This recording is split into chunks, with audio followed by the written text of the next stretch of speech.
Good afternoon.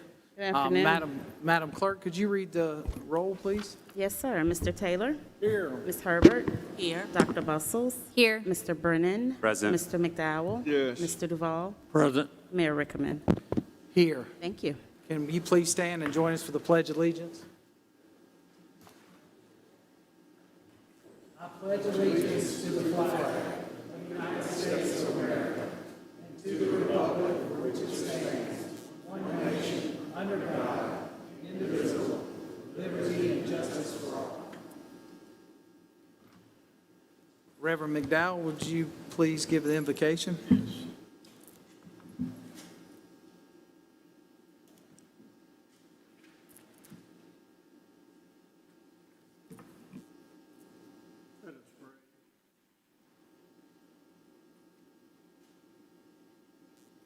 Kind and merciful Creator, for your blessings, for your grace, for your spirit that surrounds us,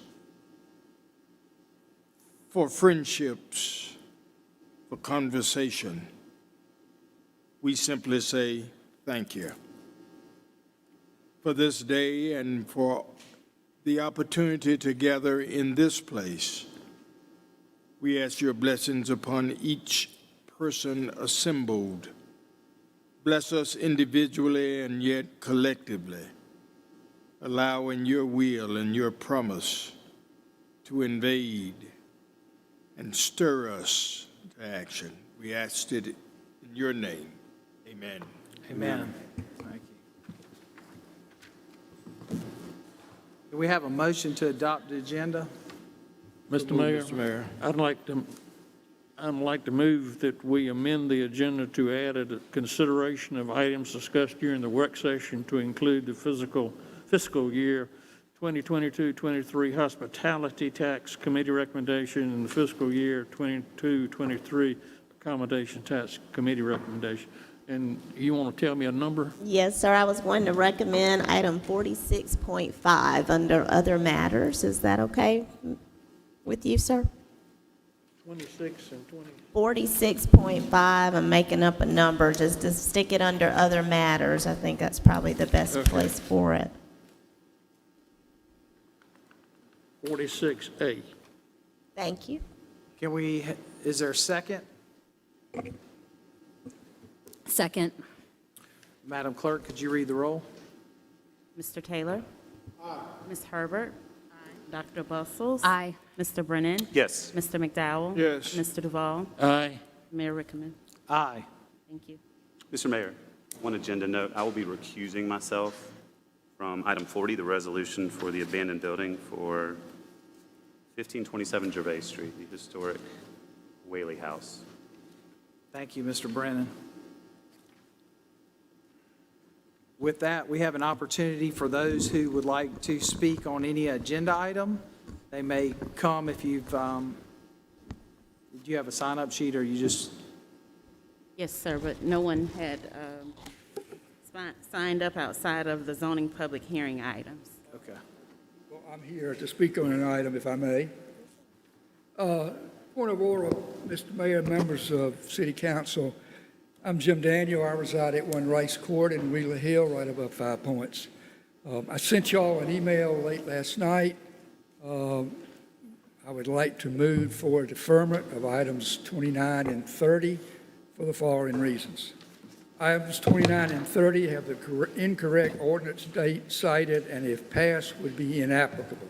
The ordinance cited is dated September 20th, 2018. The ordinance was adopted August 20th, 2019, and there was a draft in September, but that was only a draft. The ordinance should be dated the year it was adopted. 2, the proposed revisions to the protective yard requirement has the wrong section cited in the ordinance, and if passed would be invalid. 3,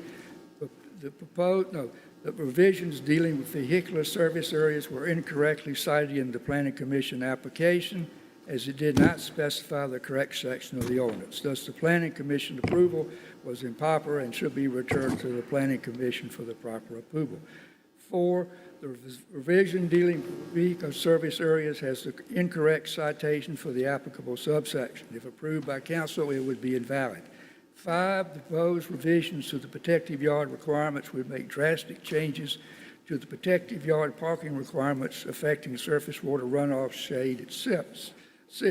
The revisions to Table 17.6.6 would greatly reduce landscape requirements for any building's addition up to 75% of the gross building size.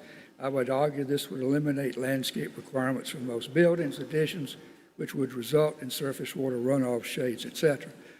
In summary, we've had two matters move very quickly through Planning Commission without a great deal of notice to the public, other than just a highlight in a newspaper, that's what it is. But when you look at the actual substance of these changes, they're various. They're vast, and they changed considerably what was adopted and affected just last August. I would suggest that council needs to have a separate session involving neighborhoods, business communities, interested citizens. Let's go through the details of each of these things that have been proposed, the planning, the green space stuff, and the new traffic issue y'all are working on, so we know the details. All we know now is the highlights, and we are reading it and trying to understand what we think it says. Some of y'all don't agree with our understanding. It's time to let's slow down, let's have a meeting, let's have a chance to see why you came up with your conclusions. Who did you look for your conclusions? We're looking at other cities to see what they've done. We'd like to bring that into the picture so we can have a rounded discussion that deals with all the issues, not just trying to cram something through in a very fast motion. So, Mr. Mayor and members of council, I would ask that items 29 and 30 be deferred, and that we try to set up a timing when we can have a meeting involving all interested parties to go through the details, not just the highlights of what y'all are working on. Thank you.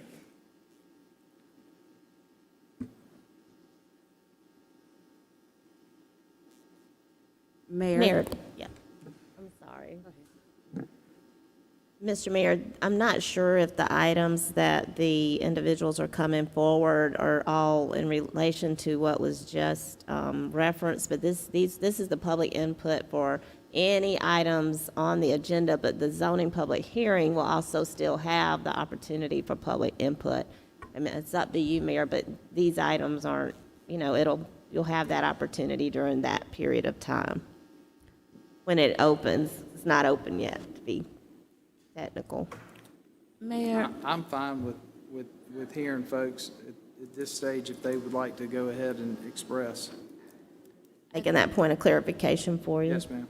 Only thing I would say is if getting an explanation from city staff will help with the understanding with folks who have issues, then I would prefer that they make their comments after they've gotten So our planning departments. Your preference is to wait till the public hearing and ask If they're here for the public. So you want to wait until the public hearing section?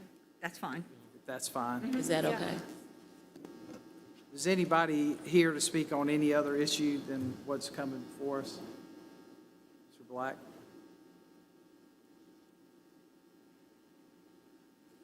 Mr. Mayor, Council, I'm here to speak on item number 47. It's on page 22. As many know, several months ago, the Columbia Council of Neighborhoods held a community neighborhood summit. And one of the key things that we discussed at this summit was this very thing about there being no accountability, responsibility, whatever, for lost or stolen firearms. Over the weekend and yesterday, I received numerous messages, texts, phone calls, and I would ask that, I know this is being referred to the Public Safety Committee, but I would respectfully ask that a draft be distributed to us, because I know our membership, this is something they're really interested in. Thank you, Mr. Black.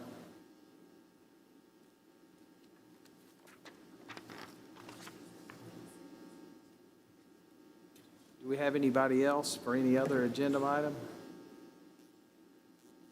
Seeing none and hearing none, we're going to move forward to for approval of the minutes. Is there a motion? So move. Is there a second? Second. We have a motion and a second. Any discussion? Hearing none, seeing none. Madam Clerk, could you read the roll, please? Mr. Taylor? Ms. Herbert? Dr. Bustle? Aye. Mr. Brennan? Yes. Mr. McDowell? Yes. Mr. Duval? Aye. Mayor Rickaman? Aye. Thank you. Moving into a period of presentations, item 2 is the Columbia Richland Fire Department Appreciation Day Proclamation. The Honorable Daniel J. Rickaman, Mayor. You know, we should be celebrating our heroes every day. And today, we have an opportunity for the Columbia Richland Fire Department Appreciation Day. And every day, our public safety goes out, and they take care of our community. And we try to thank them as much as we can, and we try to work with them the best we can. We don't always agree, but one thing we all know is that every day that they go to work, they're doing it for the betterment of our community, to protect us. As first responders, you're usually the first ones on the scene. Doesn't matter if it's an accident, if it's a fire, or another tragedy in our community. So it gives me great honor, Chief Jenkins, the rest of the staff that's here, to thank y'all. And as we proclaim today, the Columbia Richland Fire Department Appreciation Day, and we have the proclamation as we want. I do want to share it with you if you'll bear with me just for a minute as I read. Whereas the city of Columbia, South Carolina is committed to ensuring safety and security of all those living and visiting in Columbia. Whereas the Columbia Richland Fire Department has roughly 600 career and volunteer members committed to protecting the public from the dangers of fire and fire-related injuries. And whereas the department's Fire Prevention Division has worked tirelessly to promote education on fire safety in our communities, schools, and throughout our county. Whereas the fire department uses both virtual and in-person means to engage with the citizens of the fire prevention and fire safety. Whereas CRFD members conducted more than 4,000 fire inspections, 62 fire safety surveys, and 23 fire education presentations over the course of 2021, and installed 157 free smoke fire alarms and 126 carbon monoxide alarms for the citizens in need of those devices. Whereas these activities and more earned the department the recognition of a fire-safe South Carolina community for the 3rd year in a row. Congratulations. That designation comes from Fire Safety South Carolina, which promotes reduction programs in fire departments to prevent fire-related injuries. So whereas as we, City Council of the City of Columbia, declare today, July 26th of 2022, Columbia Fire Richland Department Appreciation Day.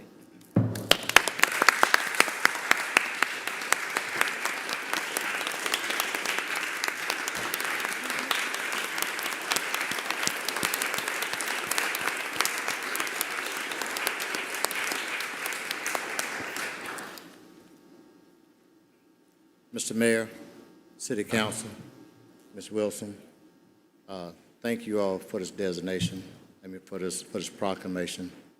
I would say it's a great collaborative effort between a lot of people. You got some very dedicated folks who not only respond to fires, but we want to do everything we can to prevent those fires.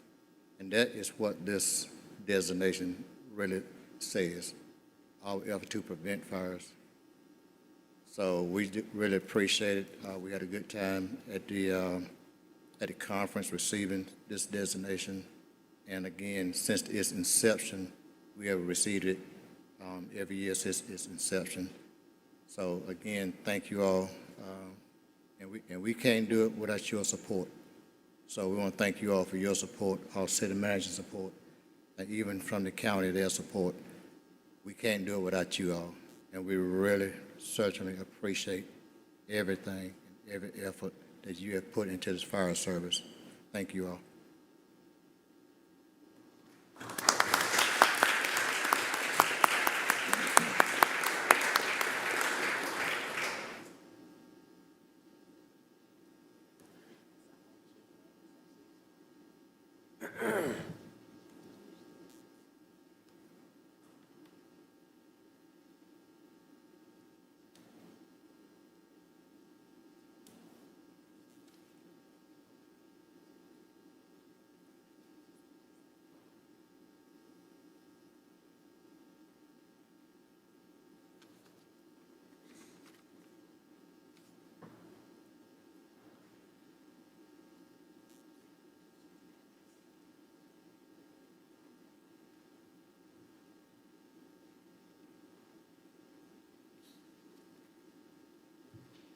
Madam Manager? Yes, sir. Thank you, Mayor.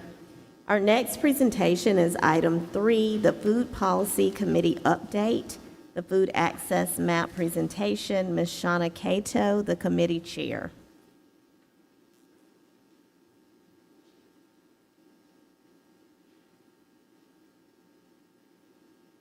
Good afternoon, Mayor, and City Council members. Thank you for this opportunity to Can you, present to you can you tonight. speak into the mic just so everybody can Yes. hear you? Thank you.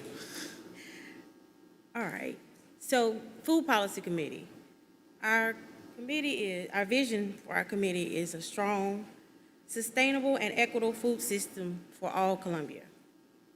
The mission is to build understanding, relationships, and a collective action to strengthen and support an equitable local food system. Who are we? A coalition of food leaders, city council appointees, stakeholders, and volunteers driven to ensure healthy, fair, and sustainable food distribution system for all Columbia residents. We currently have 19 members who are appointed, and then we also have community members that have gotten involved based off of some of the activities we've done in the community. They care about our sustainable food system. Our 2022 committee highlights include the GIS map, community food gathering follow-ups that we've had in the last couple of months, and our College Food Share South Carolina pilot program that we've launched. GIS map, I think everyone has heard about it. We've been in the newspaper, we've done a video in this last couple of weeks that you're gonna see. We have a QR code for it, and we will play it for you at this time. We work with the city GIS department to create this GIS map for our local citizens to go on and navigate to find local food establishments so that they could get access to good food. Are you tired of having to go to multiple websites to look up critical information about food resources near you? Well, the Columbia Food Policy Committee and the city's GIS department work together to create an innovative solution to that issue. The Food Access GIS map provides you and your family with a list of various sites to access healthy, affordable food. It includes farmers markets, food pantries, food share sites, free summer meals for youth, and grocery stores. The cool thing about this map is that it shows you sites not just located within the city limits of Columbia, but also resources within Richland County.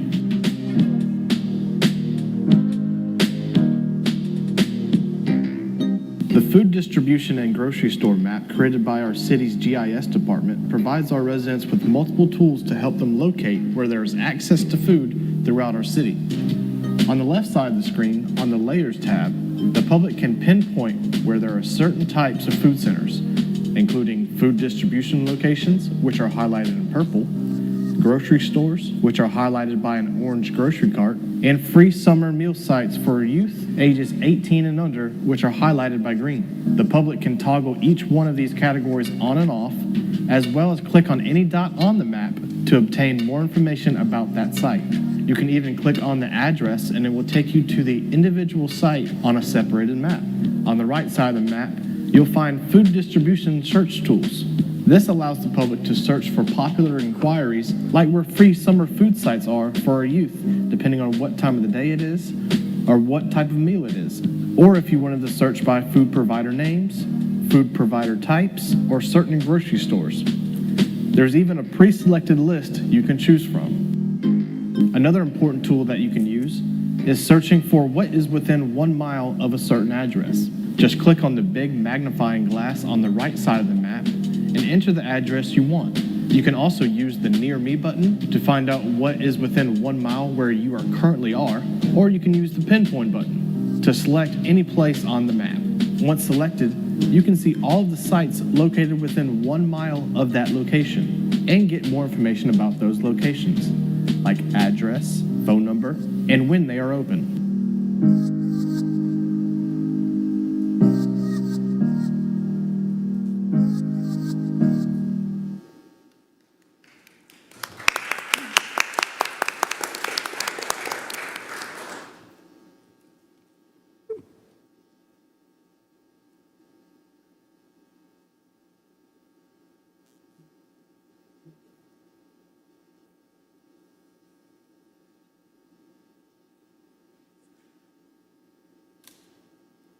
Could you go to the slide that says community food gathering follow-ups, please?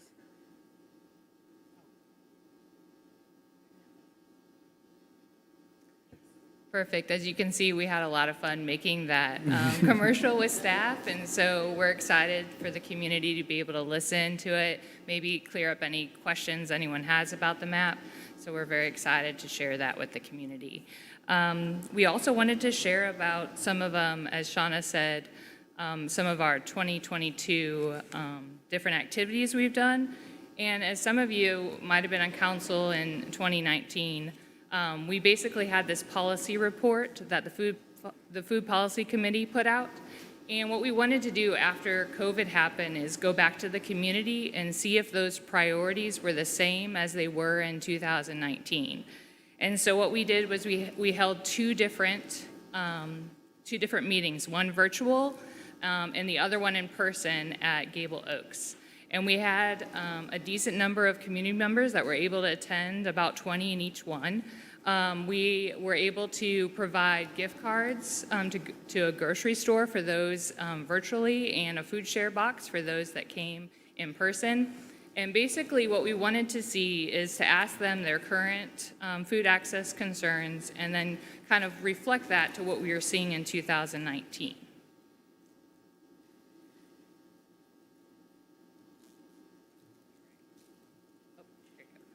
So what we found was there's actually a little bit of a change in the recommendations, and we sent an email. If you need the actual recommendations from 2019, we have that in a very succinct report.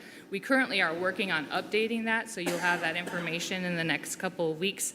We basically, in the past month, we're putting all the data together, and so what we noticed that number 1 and number 2 actually flipped.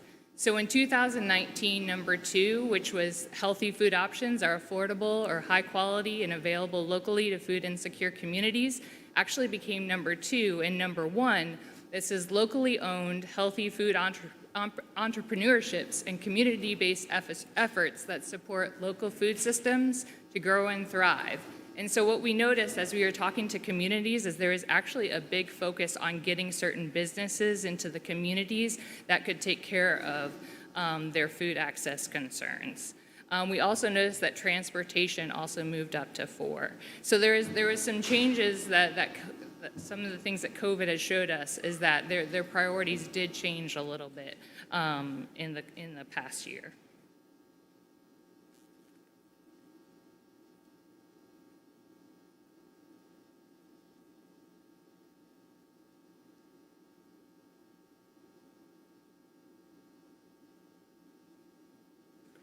Good afternoon, Mayor, Council.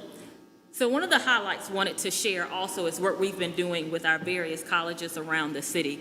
We've been doing a lot of work with Allen University, Benedict College, Columbia College, as well as University of South Carolina, both the law school as well as the undergraduate school. And we worked with Food Share. As you all may not know, oftentimes we talk about youth hunger, we talk about senior hunger, but oftentimes college students experience hunger at the highest rate out of any age group. So we really wanted to work to address that. So we partnered on a grant from Sisters of Charity and were awarded $20,000 to help bring Food Share, which is a produce box program, to these various college campuses. So in the fall, all of these institutions will soon have Food Share rolling out on their institutions, and what we're doing is reducing the price of boxes. So boxes typically cost $15, so this is a fund that's going to help reduce that down from $15 all the way down to $5 for students at these institutions.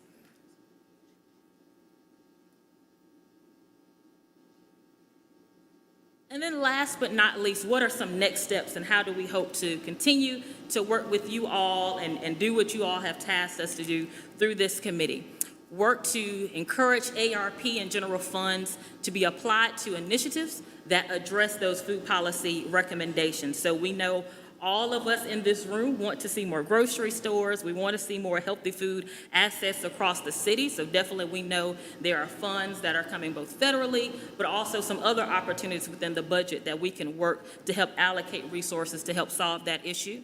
Also provide future support for future grant opportunities to bring more funding to the city to address these issues, And then also, we want to make sure that on a quarterly basis, we're providing you all updates. So not necessarily we're coming up here every quarter to speak to you, but at least providing you some kind of written update to let you know about the work of this committee. So at this time, if y'all have any questions, we'll be happy to entertain them.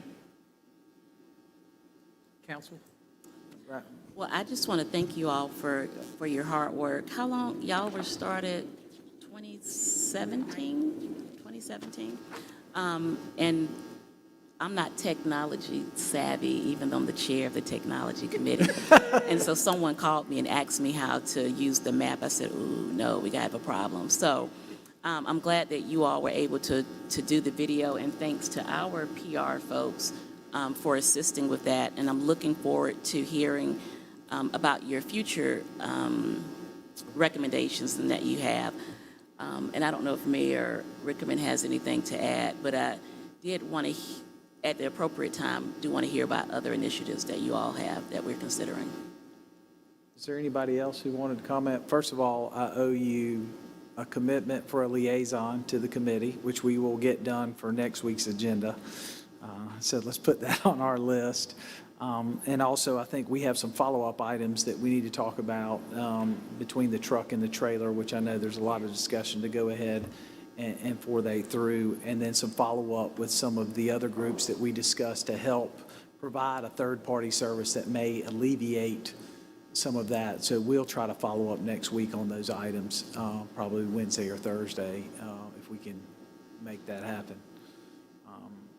But I really appreciate all y'all have done. I know it's been ups and downs. COVID played a lot into it, but the map is a great success. The opportunity and the commitment that this committee has made to our city is unbelievable. Thank y'all. Thank you very much. Mr. Mayor, Yes, sir. I just wanted to tell Ashley she is exactly right. I have a 19-year-old grandson who's a college student, and he is always hungry.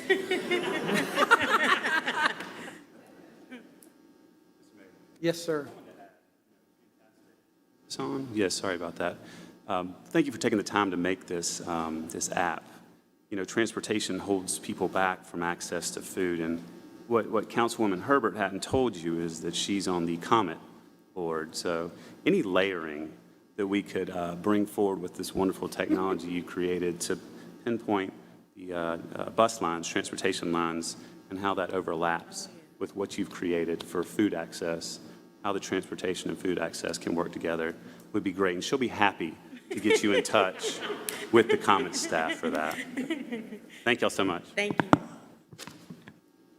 Thank you, ladies. Well, Mayor Rickman and council, the first meeting of the new fiscal year is always full of contracts and consent agenda items. And so I really want to first thank you for your patience, as I know you all take particular effort in reviewing these items before you for your consideration. And I really want to thank the staff, our procurement staff in particular, and all the departments for really working with me, because I have lots of questions of them, and we try to get down to answering as much as we can. With that said, I know you may still have a few questions. I hope we answered the majority, because there are a lot here, but for the benefit of our citizens, the first agenda of a fiscal year, we're pushing out all kinds of items that really do the work of the city for our citizens and our customers, from additional contractors filling those buckets, as y'all like to say, to get additional work done, for a backlog of work orders, to make sure that we have a force multiplier of our own internal resources.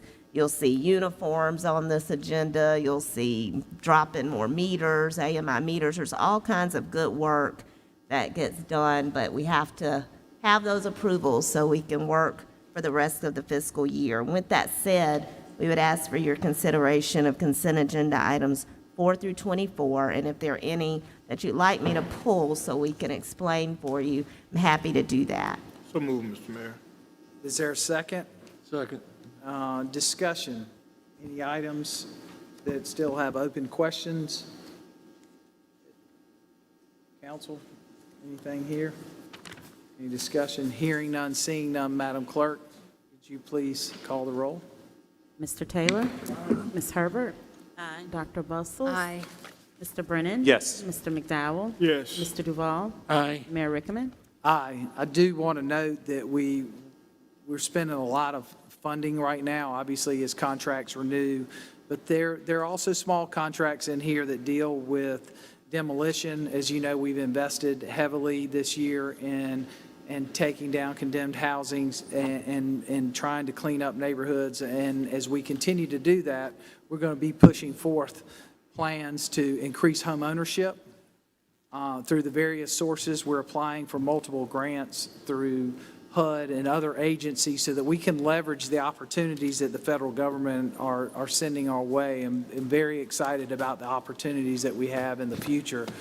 But it's tough to spend this much money in one swoop today, but this is for the betterment of our community, and I want to thank staff and council for working together through. I know there were a lot of questions on the consent agenda, which is always a tough one, but thank you.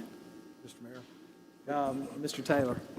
And I'd just like to add to that as we've looked at these renewals over this meeting and the previous meeting, encourage our staff to remember those vendors who held their cost increases at reasonable amounts and those that haven't. And for those that haven't, I think have taken advantage of some situations that we're facing as a country.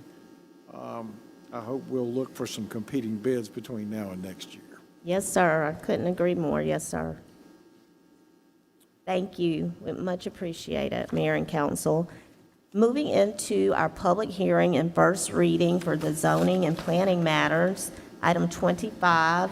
And I know Ms. Hampton will come forward to take us through these, and as she does, item 25 is an annexation of future land use map amendment and zoning map amendment for 3428 Park Street. Thank you, Ms. Wilson. Good afternoon, Council. This first item is associated also with the corresponding text amendment. This annexation will apply a land use classification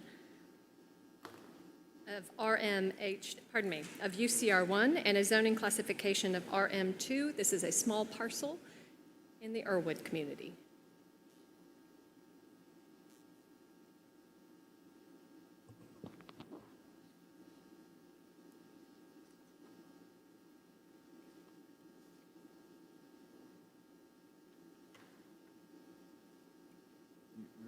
Is there anybody here to speak in favor of or against this item? Do we have anybody send anything in? Is there a motion? Second. I have a motion and a second. Is any further discussion? Seeing none, hearing none, Madam Clerk, could you read the roll on item 25? Mr. Taylor? Ms. Herbert? Aye. Dr. Bustles? Aye. Mr. Brennan? Yes. Mr. McDowell? Mr. Duval? Aye. Mayor Rickaman? Aye. Associated with this annexation, the next item will be a text amendment to add this property into the Irwood Protection Area, as this is covered by it. It is adjacent to it, and you will find in here a letter from the property owners consenting. Is there anybody here to speak against or in favor of this?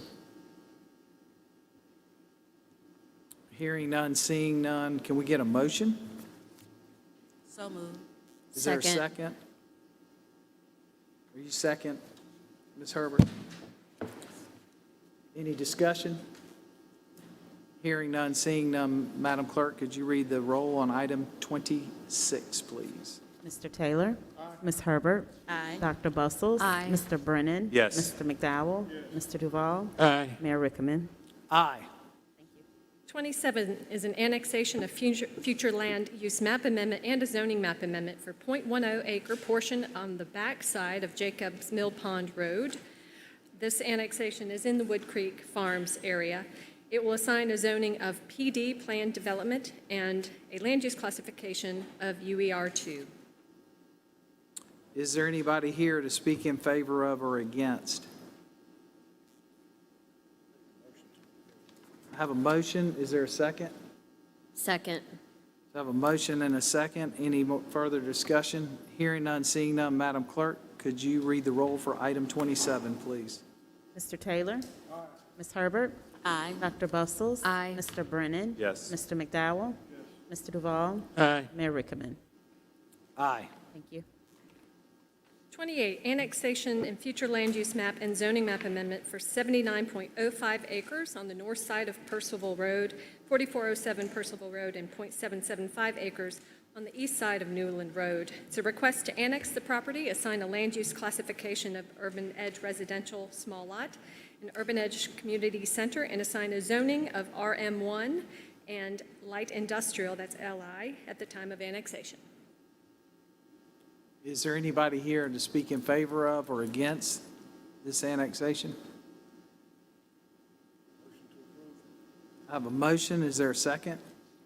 Second. A motion and a second. Any discussion? Hearing none, seeing none. Madam Clerk, could you read the roll for item 28, please? Mr. Taylor? Ms. Herbert? Aye. Dr. Bustles? Aye. Mr. Brennan? Yes. Mr. McDowell? Mr. Duval? Aye. Mayor Rickaman? Aye. Thank you.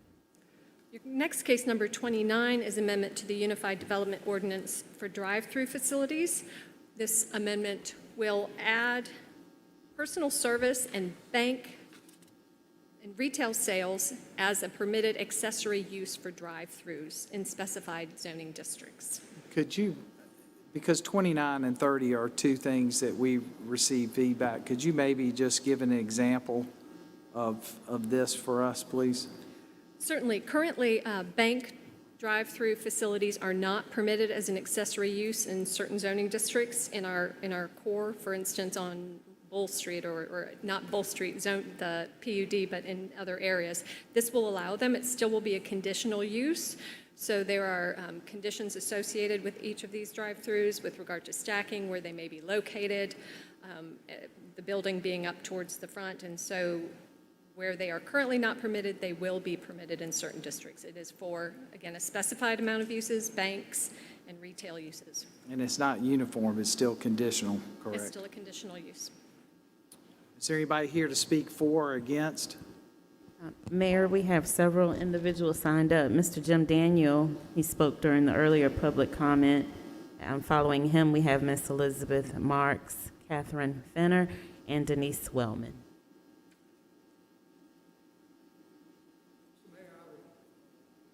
State again my request that this matter be deferred. Again, there are numerous deficiencies, in particular, in this particular one, they're citing the incorrect section or the date of the city code. It was passed in 2019. It wasn't passed in 2018. If this gets passed by you guys, it's an invalid approval because the wrong code has been cited. That's the same issue on 21. I don't have any other objections to 29 other than it's a procedural issue that they didn't catch. Because Mr. Daniel has sent us that, I'd like staff, either our attorney or Krista, to respond and correct any misinformation or confusion, just so that we're all on the same page about what the code says and how it was worded. The ordinance referenced is referencing the 1998 Code of Ordinances, and all of our ordinances adopting land use or other type matters refer to the entire Code of Ordinances. That date is not referring to Chapter 17. It's the 1998 Columbia Code of Ordinances. So, Christie, did I hear you say it's not Section 17? It is. So what it states is that it is amending the 1998 Columbia Code of Ordinances, and then it says Chapter 17 of the Columbia Code of Ordinances, which was adopted in 1998. Okay, thank you. Any other questions? Anytime you amend a code, you're amending your 1998 code.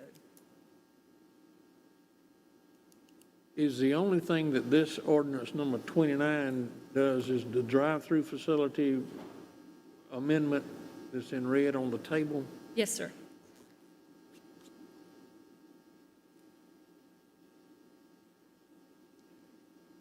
Mr. Duval, I guess I'm confused. We're talking 900-page document that was the Columbia Compass that was approved in 2019. How can it be referring to a 2018 document that wasn't passed at that time? I'll have to listen to my lawyer. Why do we go back to a 2018 document? We're not referencing 2019 or 2018. We're amending the 1998 code. So I don't know what he's referencing. The ordinance before you today is to amend the 1998 code. Well, this, It's our unified code. the unified code wasn't passed until 2019. And it amended the 1998 code. We're building on a code. You always amend the 1998 code. That's correct. Anytime you amend your ordinance, you're amending the 1998 code. Chapters 1 through 25. It's everything, solid waste, traffic, the entire Columbia Code of Ordinances, not just 17. And this is the only thing that number 29 changes is the drive-through. Conditionally. It's not universal. You'll look back through your ordinance, so it's saying the Columbia Code of Ordinances, you're amending that, chapter 17 of all of those, because you have many chapters in your Code of Ordinances. But this says it's 1998 Code of Ordinances, chapter 17. If this turns out to be that we may have made a technical mistake on the reference here, would this be a Scribner's error that could be corrected? Is it an error? I don't quite understand that. Would you say that again? If we find out that Mr. Daniels' theory is right, that we made a technical error in the reference to the code.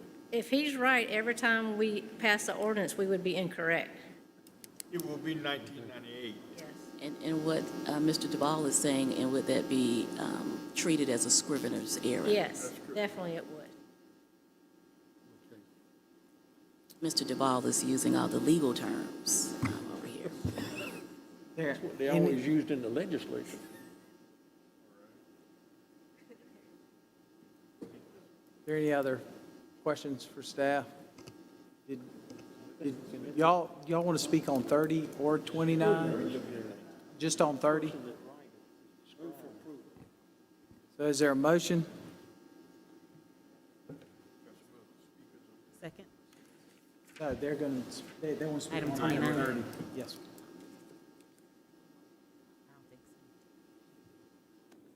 I was just making sure there was no more public Yeah, comment. there's a motion on the floor. Since I Second. was talking to the clerk, can you repeat the motion? Second. So we have a motion and a second. Any more discussion? Hearing none, seeing none, Madam Clerk, could you read the roll, please? Mr. Taylor? Ms. Herbert? Aye. Dr. Bustles? Aye. Mr. Brennan? Yes. Mr. McDowell? Yes. Mr. Duval? Aye. Mayor Rickaman? Aye.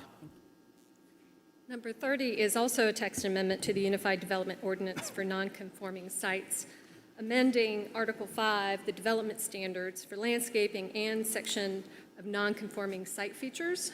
The provisions of this exempt a reuse or a rehabilitation of an existing building from the transitional buffer yard and the street protective yard requirements, only where it results in the loss of parking in an existing lot.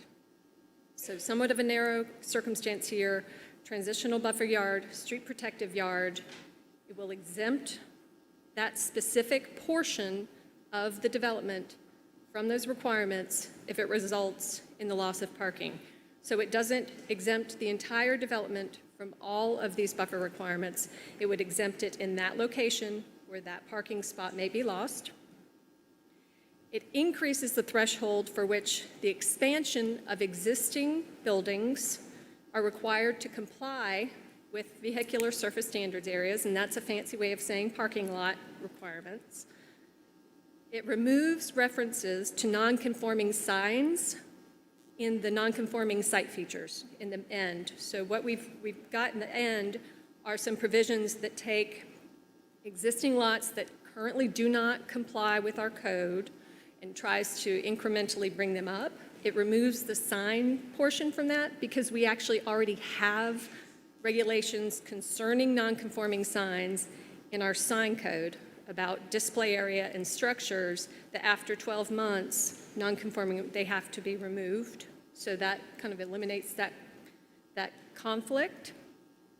Finally, for existing sites, also sites that do not currently conform to our landscape standards, it increases the threshold at which that site has to be brought up to standards. So if you are investing in a building, it increases the threshold of that investment, at which point you have to make those improvements to the landscape. It's for the investment, it's 75% more of the value of the building, and so this isn't the lot, it's the building. And expansions, it bumps up the requirements for anywhere from 25 to 75%, you have certain standards, and then 75% and more, you come into compliance. Would you be willing to give for those of us that don't know a lot of the zoning terminology, like a real world example of what this would look like or why this change would be beneficial for us? Certainly. For instance, you might have a new business redeveloping a long vacant storefront that has a parking lot in the back. The threshold would have been met to say that you have to meet our buffer standards, which would mean, in a case, removing parking spaces to install either a tree or some sort of buffer. In many of these cases, the site may be tight. It may not be easy to redevelop an existing parking lot. So what you would have to do is go in and remove the asphalt, install the tree, put in the necessary infrastructure for that tree. What this would do is say you've got an existing lot, it currently does not meet the standards. Because of that parking space, we are going to allow you just to keep it as it is. Instead of removing that parking space, you just keep it as it is. However, if along that same line, you do have room, it doesn't remove a parking space, you still have to put that tree in, you will still have to put those shrubs in for that buffer. And just also for people to understand, a buffer is required, generally speaking, between two different uses. So one that is more intense than the adjacent use. So if you're having a commercial structure that's going into next to a residential or something like that, it would not remove the requirement to put in a fence if that was a requirement. And in most cases, I can see very few instances where you would not at least have room to install that fence. I mean, because obviously that doesn't take up very, very much room. It's not impossible, but it is improbable. Street protective yards, what that is the strip that goes along before the street, between the parking lot and the street. Again, sometimes these sites are so tight that you're unable to get the landscaping in addition to the parking that's already there. So to repeat it back to you, this ordinance is really focused on some of those historic revitalization properties or things that would build urban density. And in some cases, there are instances where essentially we're creating more obstacles with our current ordinance that essentially makes people have to get more parking on top of planting trees because it got rid of their parking. Am I saying that correctly?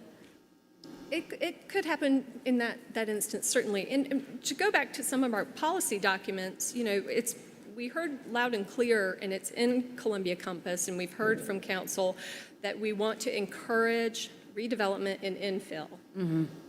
And so this is prioritizing the redevelopment of the building, certainly. It does not mean that we don't value the landscaping and what it provides to the development.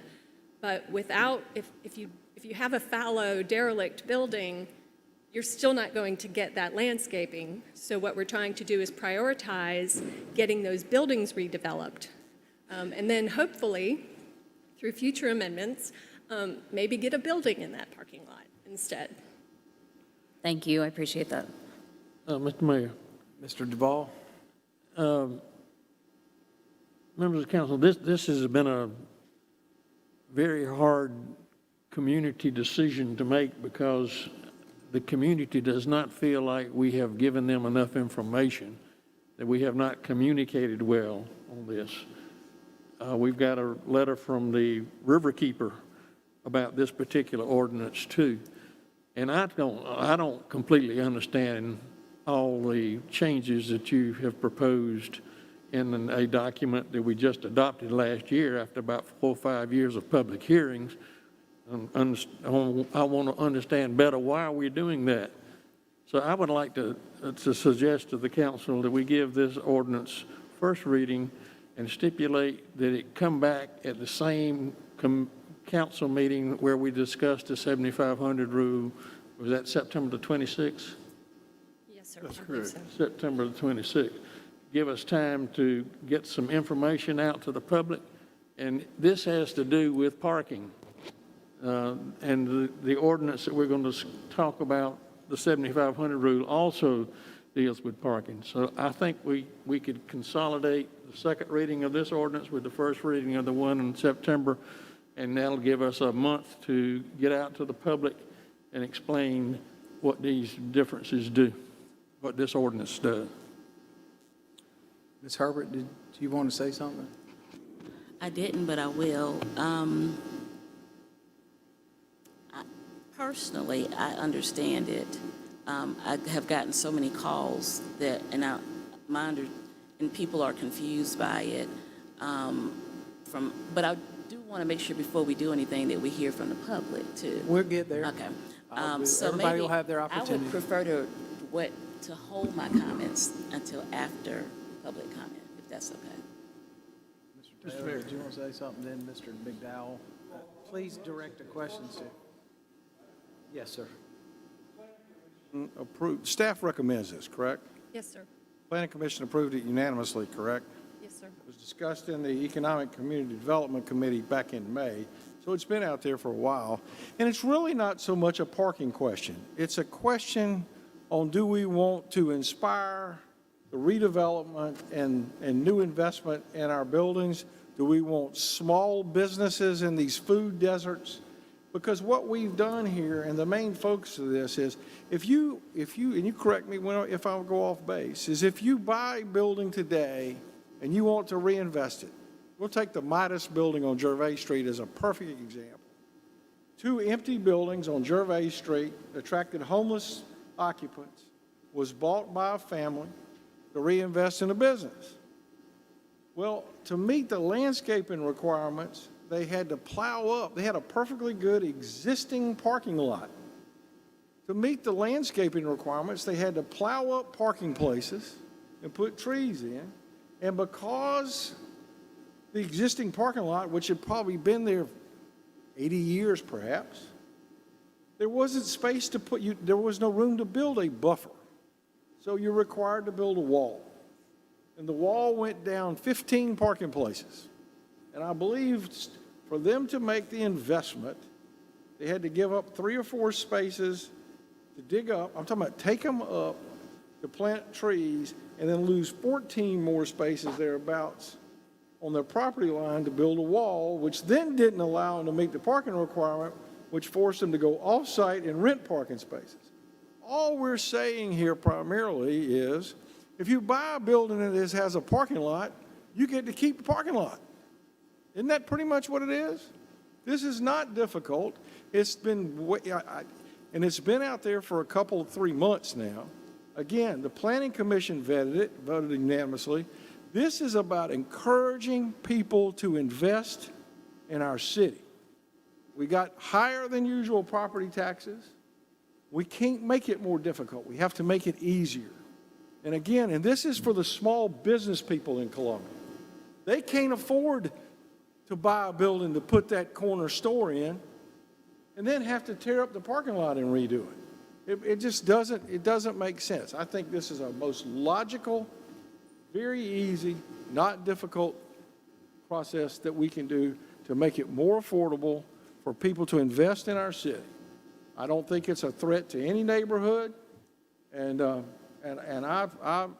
think we need to move forward with this expeditiously. Well, Mr. Mayor, one of the things that is sort of running through my head is sort of twofold, a question and a comment that both Mr. Duvall and Ms. Herbert mentioned. I think it would be to our advantage to, and I'm curious to hear some of the input at the very close of what we're doing. It seems to me that if we're going to move in a direction where there is quote unquote transparency and folk are able to see or to peer through the blinds, I think it becomes more helpful for each one of us and for this city of ours. Thank you, ma'am. Any more clarifying questions from Krista? Because if not, I would like the opportunity to allow those who signed up to speak before we move forward, and then I will say some words after that. Mr. Daniel, can you? Y'all are missing the point. Mr. McDaniel, the other three ladies are next, so can we let them speak, and then you're Okay. welcome to speak again. I'm trying to say this is a procedural issue. They have improperly cited stuff in y'all's motion. Legally, our staff does not believe that's the I don't case. think that's right. And I appreciate your saying. Ms. Marks, I believe you had the floor.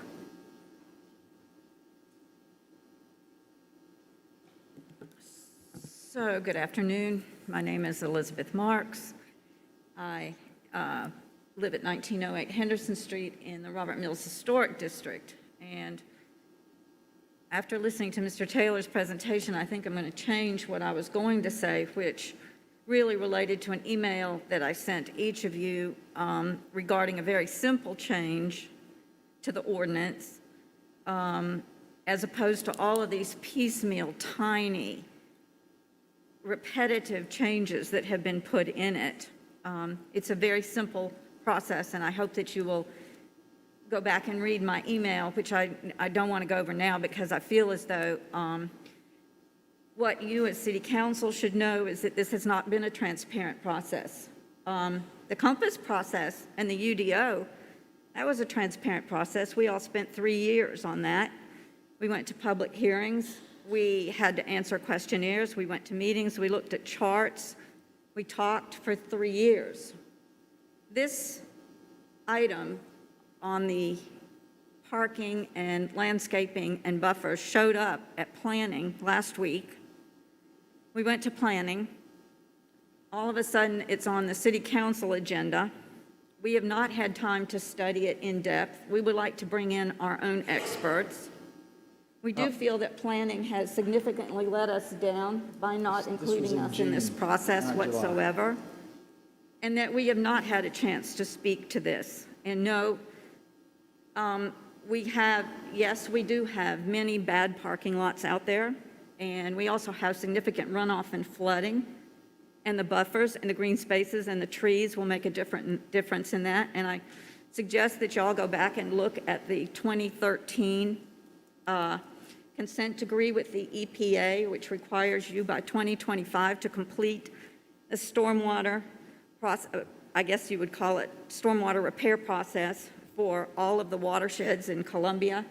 And there is a stormwater component in that. So not only is this about neighborhoods and buffers and privacy and livability, it's also about stormwater. It's also about the beautification of the city. And I don't think you can make an argument that the beat-up parking lots in old buildings are more important than trees and oxygen and doing something about rainwater and wastewater. So thank you for your time. I hope that this process going forward is going to be transparent. We do ask you to defer this. Thank you. I just do want to clarify that this was on the Planning Commission in June, not July. This has been out there since June 9th. I just want to make sure that the public knows Right. that this didn't just appear a week later from a meeting. Well, And just in transparency's sake. Fine, accepted. Thank you. Thank you all.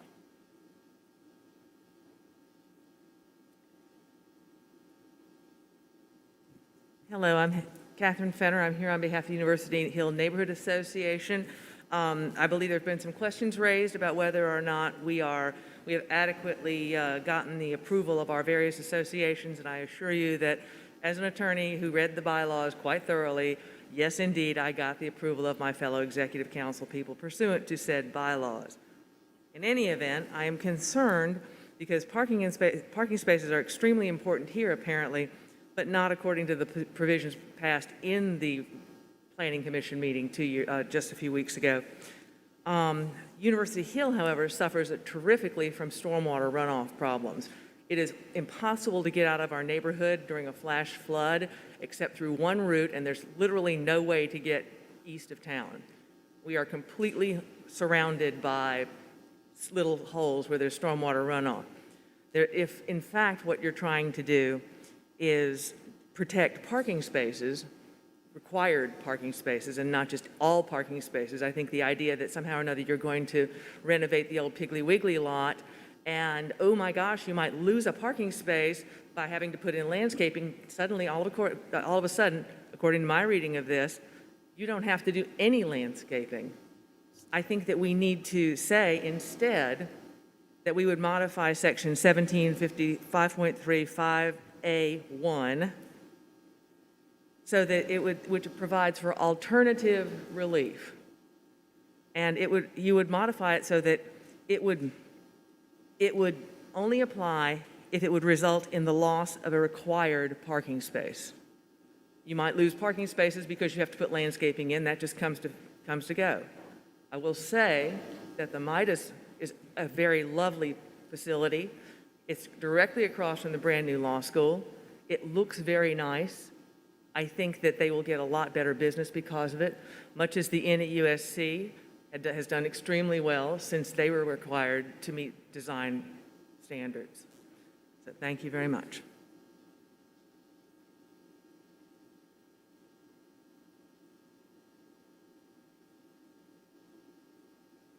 Good afternoon. My name is Denise Wellman, and I'm the president of Cottontown. And I want to first affirm, as you heard in an email earlier today, that I do have the vote of the entire board of Cottontown.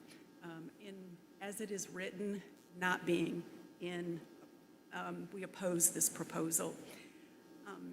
About this proposal, the mayor recently said, if we want to be more connected, we want to be pedestrian friendly, we want to do the right things to make our city more livable downtown, Cottontown could not agree with you more. We moved from the suburbs to come downtown because we wanted to enjoy the lovely tree-lined streets that are down here. And we enjoy the opportunity to walk, and if necessary, drive to small businesses and large. But the way this proposal is written raises far too many questions than answers, which is what my colleagues have said. I'm going to ask a question because you did too, Dr. Bustles. I'm going to ask a scenario. In Cottontown, we have been blessed with redevelopment of small businesses, truly blessed. But we have only been blessed because we have benefited from the protection of alternative landscape plans like fences and walls that were put up to protect the property that abuts to it. As the current ordinance is written, it mitigates the effect of those contiguous differing land uses. The way this is written does not make that clear. That is our point. And it's hard to hear everything in here when you're sitting back here. So we would love to have more information about this proposal because we really don't want to be difficult. We too want to develop Cottontown, especially along the Main Street corridor. But this has been very confusing and hard to understand. And I can tell you, we have spent the last 2 weeks tirelessly trying to figure this out, and we get different answers every time we turn around. So we are not the only people that are confused here. And we would like to sit down, learn more about this, so that we can understand it. But my job is to help protect Cottontown. We are very different than some properties you have mentioned today. We have residential and commercial that are right next to each other. And there is no protection for the value and the privacy of our land if we don't see clearly that this change has something in place to protect our property. It says it's going to eliminate everything. That is why we oppose it. It's unclear, sir, and we're just asking for clarity, for time to understand, and I thank you.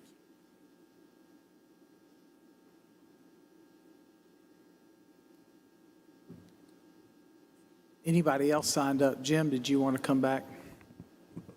Yes, ma'am.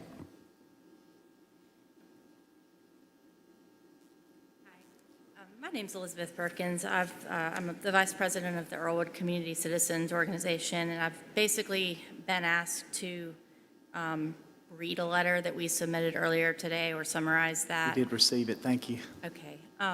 Essentially, we also agree that there are too many questions up in the air, and we would like a delayed vote. We basically want to explore alternative solutions that address the need for flexibility in redevelopment in the surrounding communities. We want changes that can encourage and incentivize redevelopment of properties around the city that still address canopy cover, stormwater, localized flooding, parking, and neighboring property buffer concerns. We'd like to see short and long-term planning that moves us toward a more walkable and accessible city. The amendment is drafted, eliminates protections, we feel, without finding a middle ground, incentives, or alternative solutions. So again, we ask for a delayed vote. If that can occur, we don't support the amendment as drafted. We're really concerned about the stormwater management and canopy cover. So I appreciate you letting me speak. Thank you. Yes, ma'am. Thank you.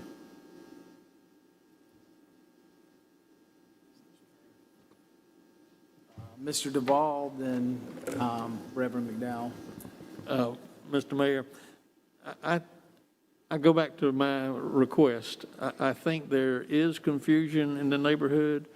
I would like for the council to have first reading tonight on this ordinance and hold it until we got the 7,500 rule ordinance in front of us, because I think they are linked. Some of the restrictions or lessened restrictions in this also may be impacted by what we do with the 7,500 ordinance that's going to come forward. So I would like to give this first reading tonight and schedule it for the same meeting that you report back on the 7,500. Mr. Mayor, is that a motion or is this just a statement? This is a statement at this point. Right. Crystal, let me ask you a question. I've heard the word eliminate several times. What are we eliminating?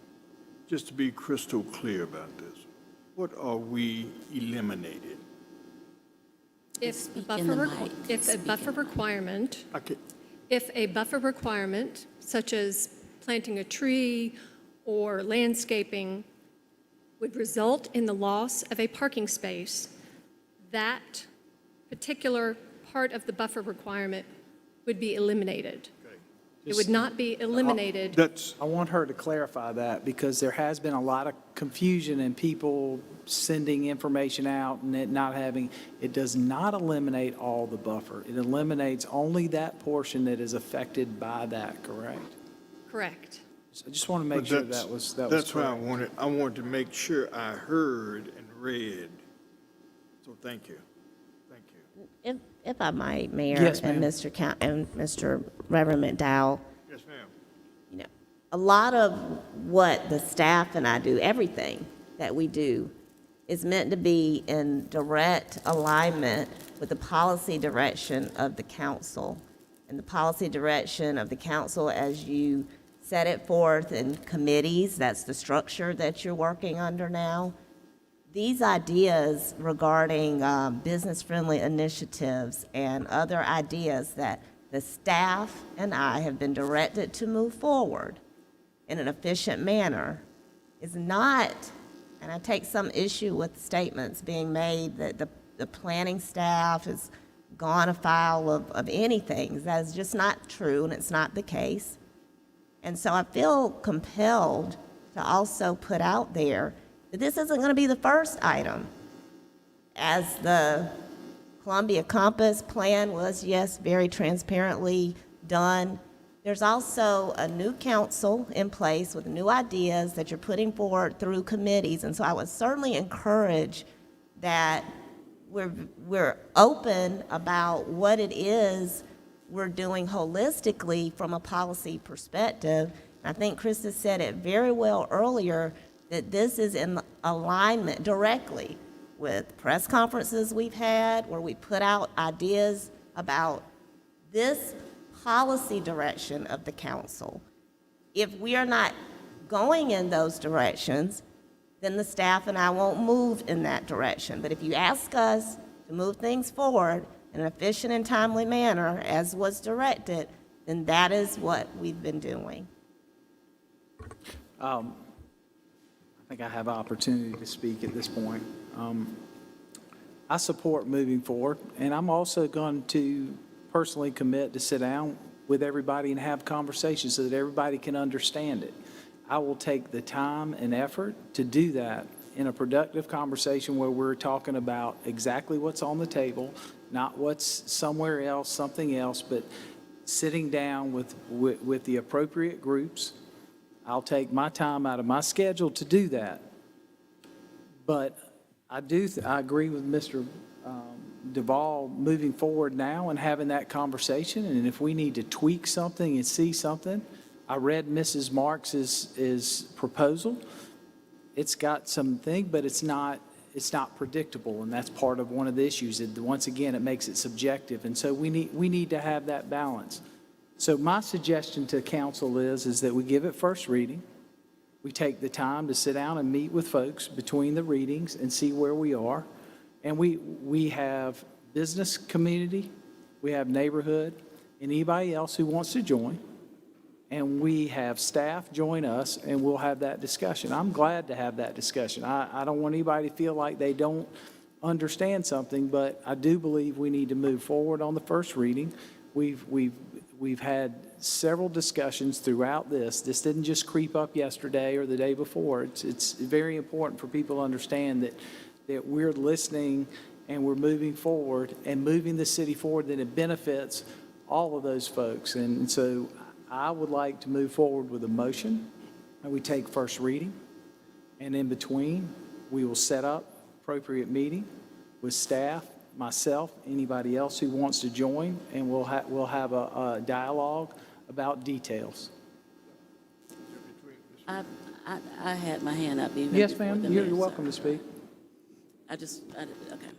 So I just need some clarity because I want to make sure that I heard what Ms. Wilson said.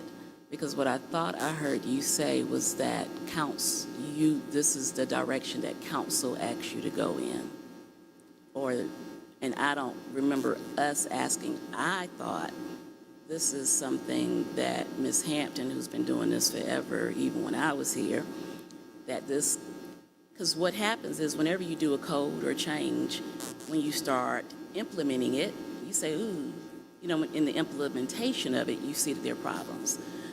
So I guess my question that I need to understand is, Ms. Hampton, is this a recommendation that you have made or your department has made as a result of what you believe needs to be done as we're implementing this code? Like, that's what I assumed. I assumed it as you've been implementing, that you have had these problems. And so that's one question, and I'm gonna give you a minute to think about it while I also address, I called Missy Gentry over here because Missy's been here forever and she knows everything. No, really, and I asked her, is it practical to plant and do real landscaping where concrete has been for 20, 30 years? Because it may be much to do about nothing because it may not grow. And I think, and of course I have a green thumb, But I think it actually would be very difficult to have to put in greenery where we've had concrete. That's just a whole nother issue. Is that correct? It's costly, very costly. But I do think it's important because I don't remember sending this. I don't remember, and maybe we did discuss it. I don't remember discussing it. But I need clarity. Is this your recommendation coming from you? I'm going to take that, if you don't mind, Councilwoman, because the staff ultimately, I'm not putting Krista in that position. I think Krista can speak to her professional recommendation about it, and I will certainly allow her to do that. Right. But the issue that I'm raising is that from discussions at council retreats, discussions at the structure, as I said, that this council has established in which you're going to provide policy recommendations to ultimately come out of committee and then be acted upon. And, you know, from a communication standpoint, I've tried to, as I see different ideas and things happening, and you all know, I don't have any problem saying it publicly, I'm constantly saying, I'm trying to create opportunities to make sure everybody has the same information, okay? I can't do that by myself, but I'm going to try my best. When you're in a committee, which this was in the Economic and Community Development Committee, there was a list of things that were to encourage, which I think is inherently going on with this particular item. It's not, which is why I said I am too trying to get clarity on what we're doing going forward, because there are other items that will come forward with action that is necessary. If in fact the council is taking an approach now to not exacerbate other protections, but to make it a business-friendly environment to encourage development or redevelopment, infill development, whatever it might be. And so I will now defer to Krista to also answer if she thinks that this does that. And I think the discussion amongst the staff is, yes, we think it does that. And yes, we think it does that in the context of this council through the committee process and a press conference and other things directed us to move forward with these individual items. This I don't think necessarily I think what you're asking through the Columbia Compass Plan and so on and so forth, was this an item that Krista is now bringing forward on her own to clean up items from that? No, ma'am. I don't think that is what this is. Is it in line with her professional opinion that it should be done, and it does encourage the intent of what I've heard the policymakers say collectively? Now, y'all may have different iterations of what you think. I think, yes, we are in line with what you asked us to do. So what I'm going to say is I'm on the Economic and Community Development Committee. We had a list. So I think we have to get back to the basics and follow the process. So if it was coming from the committee, then I would have preferred to see it during committee. And so, because I don't remember us having a real discussion. Okay. And so based on that, again, even if it comes from committee, then it needs to have, the committee members need to have the full discussion with council. I think we're putting now that I'm hearing more information, then I think we're putting the cart before the horse and moving a little bit too fast. I understand Howard's motion. I mean, I'm not, but I would also entertain any other motion, because this, I think, should have been fully discussed in committee and then discussed in a work session so that all other council members knew. Point of reference, Mr. Mayor. Yes. These are the minutes from the Economic Development and Community Development Committee from May 17th, attending Joe Taylor, Will Brennan, Tina Herbert. There was consensus of the committee to move forward with the changes to the landscape requirements by eliminating buffer and street protective requirements for parking lots associated with the redevelopment of existing buildings. That's just one paragraph. That's over 2.5 months ago. It's been very transparent. We followed the proper process. I think this was done the right way. After our committee meeting, we asked the planning group to go back and look at how to do it. And I think this has worked absolutely the way it's supposed to work procedurally. It's not, because once it goes from the committee then needs to present it and discuss it with council, because that's why we had so many people who didn't know about the business initiatives. Like, folks didn't know because we didn't take that process, and it only takes a few minutes. But again, I'm willing to work with Howard's motion, but we don't go from committee to agenda. I just have a problem with that. I don't know that I agree with your assessment, but that's okay. I mean, that's the democratic process, and that's what we all were voted in to make decisions. We have a motion on the floor. Do you have something to add? I'll get a point of personal privilege after we vote. There's a motion, there's a second. Madam Clerk, could you read the roll? And I'm sorry, clarify what the motion is. The motion is that we're going to have first reading to approve in the first reading, and my stipulation is that I will bring everybody together for a meeting in between the motions before the second reading to discuss, and if there's any changes or anything we can do, we will deal with that, but we will have an opportunity, and if we have to move it out because we can't, then we'll deal with that at the time, but right now, we're going to move forward. Mr. Mayor, do you want to have some additional time? You know, you have a meeting Tuesday, so are you looking to do it the This would not second? be on Tuesday's agenda. Yes, sir, it could be. It can't be on Tuesday's agenda. Okay, that's why we're asking.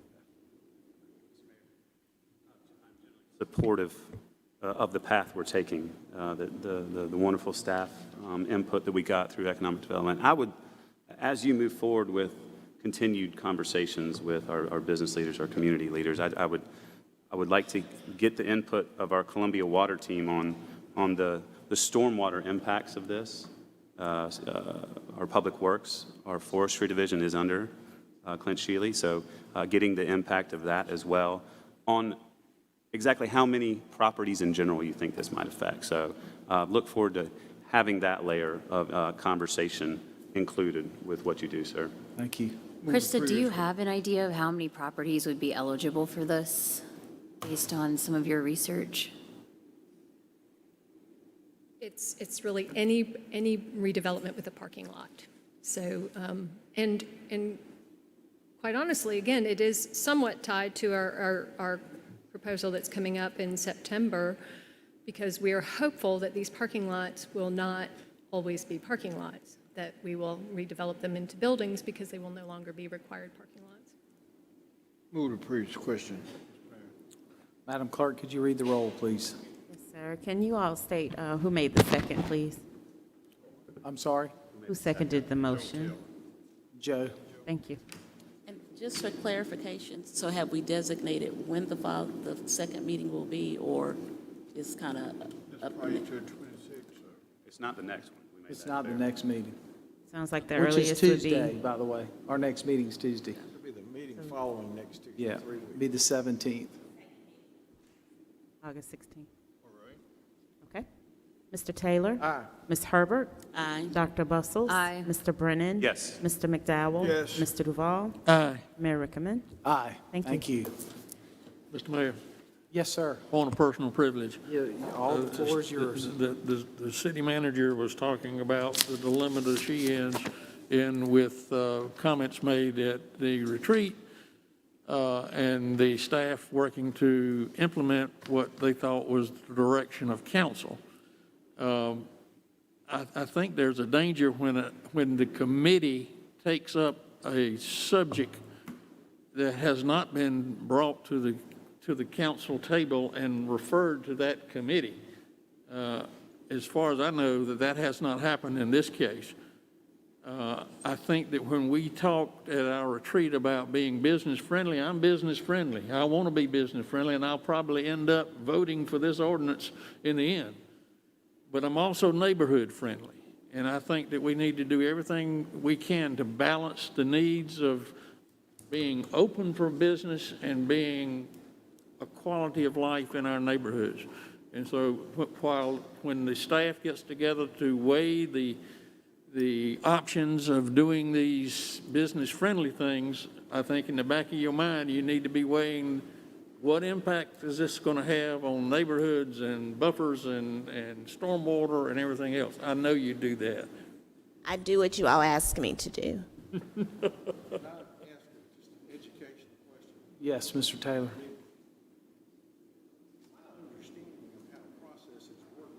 And if I'm incorrect, please tell me, you know, these things come up in committees, especially on land planning things, that we send them, they go to the planning commission, I thought, or the DDRC, and that's where they're vetted, and then they come to us with their advisement to reject or pass. I never understood that, I'm just asking, you know, I think that's the proper course of action. I didn't know you had to come and vet these things at a public council meeting before it went down to the planning commission. Mr. Taylor, it's my understanding, I don't know. and I think the Madam Clerk has corrected me a couple of times on it, that you can't take a subject to your committee until it's come across this table here saying, I'm going to refer that, as we're going to have a couple of those done tonight.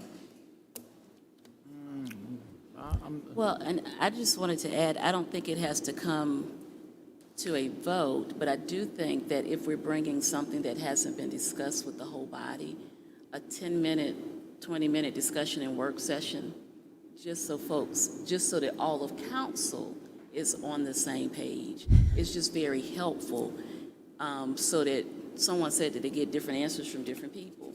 Some of the things are just taking a process that's more helpful to everyone. But I mean, and some things are so simple because everybody wanted it. We don't need a vote. But I just think that this could have been easily resolved with a 20-minute inclusion or work session to make sure we all understood. So what we'll do from now on, we will have a work session that I will call a special meeting for all subjects. And that includes everybody because traditionally that's not how this is operated. Wow. So I just want to be clear. So, but we will have a special called meeting every month at a work session to discuss any open items that come out of committee before they move forward. So there's no confusion about what we're doing, and it doesn't put staff or anybody else in a bad position. So from now on, we'll make sure that we do that so that we can get a clarifying. I think that's a great idea, actually. But we don't need a special call meeting. It can just go on whenever the next work session agenda. I mean, you don't have to do anything special. It can be on the agenda with a whole bunch of. We don't have work session all the time, so it would probably have to be a special call meeting. I appreciate whatever you all want to do to bring clarification to it. You know, we're going to be at any and every meeting you want to call. What I would encourage you to do as well is think about what we've always done as a matter of course, and it has been that when you put something in committee, now there's another change this council made too about the call of the chair of the committee. I don't know if you remember that little piece, but you all also said that you were going to allow each other, or the chairs, to call committee meetings and do not refer at matters from the dais in a council meeting. You would allow the chair to bring up items in committee. Okay, you did do that, and that's okay. But what I'm saying is, because you did that, and because you're not always, which I still encourage you to do, Mr. Taylor and I had a conversation about an item on this agenda about the GROCO. He was thinking that item because it was in committee, we had taken it, and we had gone ahead and done the contract and what have you. And I said, no, sir, I think it'd be better if you bring it back to council, which he had technically because the minutes of the Economic and Community Development Committee reflected, which I put those on your agenda today and the summary so everybody could see that it was discussed in committee. But what I was saying to Mr. Taylor, what has been the practice that I think I've encouraged and Teresa has encouraged, Teresa Knox, is that even if you have an item in committee, and this is probably getting at what Ms. Herbert is saying, you then, when you, like your items today, you're going to refer things from your committee discussion back to the full council. You're going to kind of report back out to the full council what the committee talked about, the direction of the committee, and I think maybe with these items, with business friendly, I think that happened technically because there's a minutes to reflect it and all that. Whether we got into, now staff is being asked to draft the ordinance, and now it's gonna go to planning commission and all that. I don't know that that happened in that detail at the council meeting, but it did come out of committee, and there was a press conference, and there was all kinds of discussions, okay? So, Mr. Mayor, if you want us to have a special call work session to talk about things that have come out of any committee, that's fine. But I think the spirit of what you've always done, if you would kind of adhere to that, we'd probably be okay. And I think you got to kind of patrol yourselves as chairpersons of your committees on what you're just going to bring up in the committee versus what we used to do was the council members had to refer from this body items into committee. I would just encourage you to think about those things. One change that we've been doing in this new council that we didn't do previously, you might correct me, but I don't think we ever voted on sending things to the committee. Councilman Duval could say, I would like the Public Safety Committee to talk about X, Y, Z. No, you'd call TK and get her to do an ordinance and then slide it in after 5 on Friday, but that's okay. We're my experience, you can get away with that.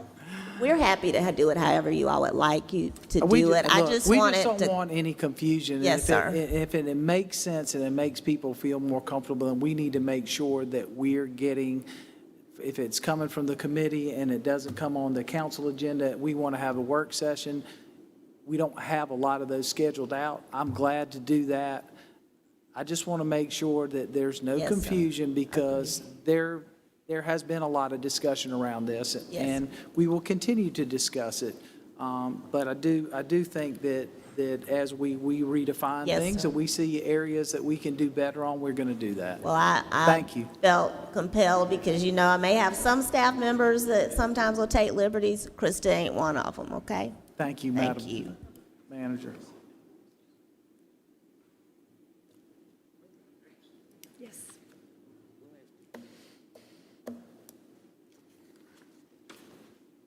Proceeding on with our zoning public hearing. And I'd like This is to make a note on this one that I would like to defer first reading but go forward with the public hearing. I don't know that your colleagues, did y'all hear that? We have to do the public hearing, and then we'll entertain your motion, Ms. Herbert. To defer, okay. So now you are moving into a zoning map amendment, also known as rezonings. This is at 5609 Faro Road.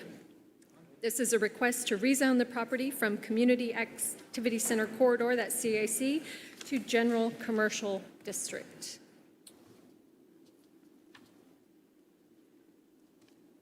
Is there anybody here to speak in favor or against? Hearing none, seeing none, Ms. Herbert? I would like to defer first reading, not to the next meeting, but the second meeting in August. We have a motion on the floor. There's a second. Any discussion? This is, yeah. Yes, sir. No, but you'll have the public hearing and then we'll close it and the actual reading can happen. Madam Clerk, could you read the roll? Mr. Taylor? Aye. Ms. Herbert? Ms. Herbert? Aye. Dr. Bustles? Aye. Mr. Brennan? Yes. Mr. McDowell? Yes. Mr. Duval? Aye. Mayor Rickaman? Aye. Also a zoning map amendment for 4921 Broad River Road, a portion of that. This is a request to rezone the property from residential mixed use, that's RM2, to Community Activity Center, that's CAC.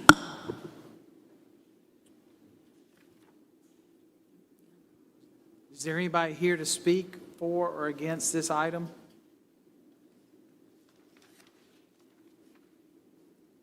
Is there a motion? So moved. Is there a second? Second. Any discussion? Hearing none, seeing none, Madam Clerk, could you read the roll? Mr. Taylor? Aye. Ms. Herbert? Aye. Dr. Bustles? Aye. Mr. Brennan? Yes. Mr. McDowell? Yes. Mr. Duval? Aye. Mayor Rickaman. Aye. Items 33 and 34 are for previously annexed land. It's confirming the land use and the zoning map, so if it pleases council, you can take them both together.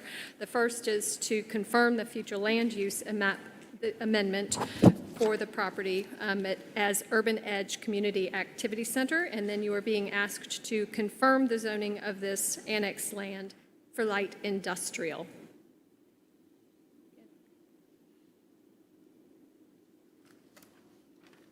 Is there anybody here to speak in favor or against this item?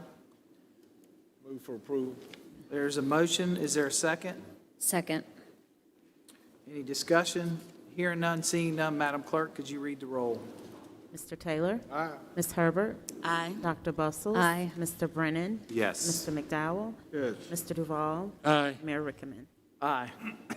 35 and 36, similarly, this is a previously piece of annexed land that you are confirming the future land use map amendment as Urban Edge Residential Large Lot, and you are confirming the zoning for a planned development district. At east side of Riding Grove Road, that's 28.24 acres and .07 acres on the southeast side of Riding Grove Road. That's number 35 and 36, if you care to take them together. Is there anybody here to speak in favor of or against?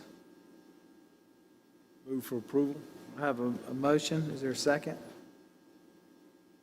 Second. Any discussion? Hearing none, seeing none. Madam Clerk, could you read the roll? Mr. Taylor? Aye. Ms. Herbert? Aye. Dr. Bustles? Aye. Mr. Brennan? Yes. Mr. McDowell? Yes. Mr. Duval? Aye. Mayor Rickaman. Aye. That concludes your zoning public hearing. Thank you. Thank you. Krista. Nice job. Thank you. Ordinances, first reading, item 37 is ordinance number 2022-048, amending the 1998 Code of Ordinances of the City of Columbia, South Carolina, Chapter 23, Utilities and Engineering, Article 7, Stormwater Management, Section 23205, the Stormwater Service Charge Rates. Is there a motion? So moved. Second. Just for clarification, this says no charge. No, Yeah. no, I want to make it clear, everybody here, no price increase. That's correct. For this year. That's correct. So we have a motion Same and a on- second. Madam Clerk, could you read the roll, please? Mr. Taylor? Aye. Ms. Herbert? Aye. Dr. Bustles? Aye. Mr. Brennan? Yes. Mr. McDowell? Yes. Mr. Duval? Aye. Mayor Rickaman. Aye. Item 38 is ordinance number 2022-061, granting an encroachment to Wood Creek Farms Homeowners Association for the use of the right-of-way area of the 100 block of Beaver Lake Drive for the installation and maintenance of a community sign adjacent to 100 and 101 Beaver Lake So Drive. move, Mr. Second, Mayor. There's a first and a second. Any discussion? Hearing none, seeing none, Madam Clerk, could you read the roll? Mr. Taylor? Aye. Ms. Herbert? Aye. Dr. Bustles? Aye. Mr. Brennan? Yes. Mr. McDowell? Yes. Mr. Duval? Aye. Mayor Rickaman. Aye. Item 39 is ordinance number 2022-074, granting an encroachment to the University of South Carolina for the use of the right-of-way area of the 700 block of Sumter Street for the installation and maintenance of 6 concrete flumes with solid steel plate covers adjacent to 1300 Green Street. So move, Mr. Mayor. Second. There's a second. Motion's on the floor and a second. Is there any discussion? No. Madam Clerk, could you read the roll? Mr. Taylor? Aye. Ms. Herbert? Aye. Dr. Bustles? Aye. Mr. Brennan? Yes. Mr. McDowell? Yes. Mr. Duval? Aye. Mayor Rickaman. Aye. Moving into a period of resolutions, item 40 is resolution number R 2022-056, certifying building site as an abandoned buildings pursuant to the South Carolina Abandoned Buildings Revitalization Act, Title 12, Chapter 67, Section 1267-100 of the South Carolina Code of Laws. I have a motion. Second. Duly noted that Mr. Brennan has a conflict and has so forth filled out the necessary paper for that. That's why he's not here, just for the record to reflect. Madam Clerk, could you read the roll? Sir, Mr. Taylor? Aye. Ms. Herbert? Aye. Dr. Bustles? Aye. Mr. McDowell? Yes. Mr. Duval? Aye. Mayor Rickaman? Aye. Item 41, resolution number R 2022-057, authorizing construction and improvements by the South Carolina Department of Transportation. Move as- approval. Second. Got a motion and a second. Is there any discussion? Council, hearing none, seeing none. Madam Clerk, could you read the roll? Mr. Taylor? Ms. Herbert? Aye. Dr. Bustles? Aye. Mr. Brennan, they're voting on item 41. Yes. Mr. McDowell? Yes. Mr. Duval? Aye. Mayor Rickaman? Aye, thank you. Item 42, resolution number R 2022-058, authorizing construction and improvements by the South Carolina Department of Transportation of Interstate 26 and Motion to associated approve. ramps. There's a motion, is there a second? Second. We have a second. Madam Clerk, could you read the roll? Quick discussion. Yes, Well, sir. go ahead and call the roll then. No, go ahead, Mr. Taylor. No, I was just going to say, we go through these so fast, we don't read them. This one and the previous one are huge for the city of Columbia. This is the malfunction junction piece, and just before it was the South Main Street extension. And I mean, I was with the mayor the other day in a meeting where he was bragging on the new infrastructure and the beautification and the things coming to our city to some potential investors. And I just think it's important to note for the record that these are really phenomenal They're huge. game changers, I think, for our city. Aye. Thank you, Mr. Taylor. Ms. Herbert? Aye. Dr. Bustles? Aye. Mr. Brennan? Yes. Mr. McDowell? Yes. Mr. Duval? Aye. Mayor Rickaman? Aye. Thank you. Item 43, resolution number R 2022-060, supporting the Housing Authority of the City of Columbia engaging in the disposition of a portion of Pickens Street as outlined. So move. Is there a second? Second. And this is just procedural, because somebody called me about it, and I just wanted to make, the Housing Authority is a separate unit, and this is just procedural for us to go through the process supporting them. Madam Yes, Clerk. sir. Mr. Taylor? Aye. Ms. Herbert? Aye. Dr. Bustles? Aye. Mr. Brennan? Yes. Mr. McDowell? Yes. Mr. Duval? Aye. Mayor Rickaman? Mayor? Aye. Thank you. Sorry, Mr. McDowell's been in my ear. Item 44 is resolution number R 2022-061, authorizing the city manager to execute an intergovernmental agreement between the Housing Authority of the City of Columbia, South Carolina, and the City of Columbia for review of environmental assessments. Second. We have a motion and a second. Madam Clerk, could you read the roll? Mr. Taylor? Aye. Ms. Herbert? Aye. Dr. Bustles? Aye. Mr. Brennan? Yes. Mr. McDowell? Yes. Mr. Duval? Aye. Mayor Rickaman? Aye. One event resolution, item 45, resolution number R 2022-052, authorizing consumption of beer and wine only within Boyd Plaza adjacent to the Columbia Museum of Art for Family Fun Night on Friday, August 12th, 2022. Move approval. Is there a second? Second. There's a second. Any discussion? Hearing none, seeing none. Madam Clerk, could you read the roll? Mr. Taylor? Aye. Ms. Herbert? Aye. Dr. Bustles? Aye. Mr. Brennan? Yes. Mr. McDowell? Yes. Mr. Duval? Aye. Mayor Rickaman? Aye. Other matters, the first being item 46, council is asked to approve a contract for high-tech, high-growth entrepreneurship and business creation support as requested by the Economic Development Department, award to GrowCo in the amount of $60,000. Is there a motion? So moved. Second. Motion and a second. Any discussion? Hearing none, seeing none. Madam Clerk, could you read the roll? Mr. Taylor? Aye. Ms. Herbert? Aye. Dr. Bustles? Aye. Mr. Brennan? Yes. Mr. McDowell? Yes. Mr. Duval? Aye. Mayor Rickaman? Aye.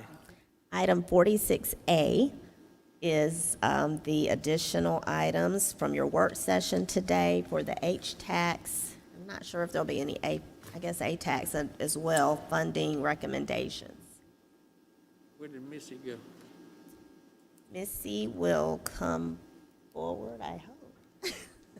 She disappeared. We can, Not Missy Kaufman. Kaufman, The other we'll, Missy. we'll come back to this item if I you mean, like. I mean, we can we I make a I motion? can tell you, we're accepting the committee's recommendation that they brought forth with 3, maybe 4 additions here, and I'll make sure I count them all. One is to move the Vista Guild to add 115,000 to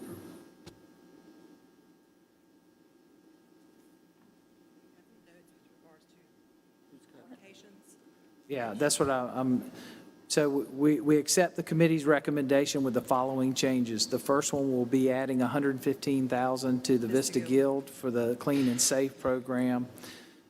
We'll also be adding 55,000 to 5 Points Merchants Association, 20,000 to the Divine Street Merchants Association, and $10,000 to Black Pages. That will leave us a surplus of $284,582, I believe is the exact amount. I might be off by 50 cents or something, but I think that's close.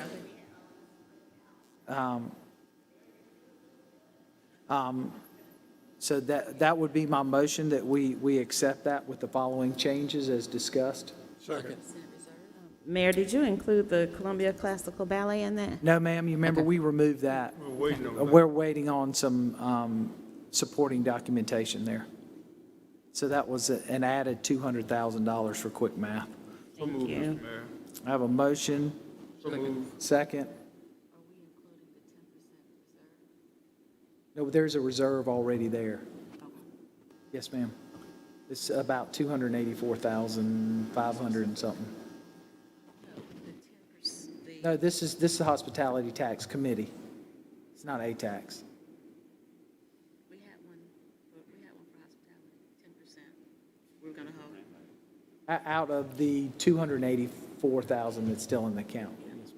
You want to go ahead and incorporate that? I mean, I think you should put it on the Okay, record. and to incorporate into that motion, we're going to add 10,000, 10% for reserve account for nonprofits.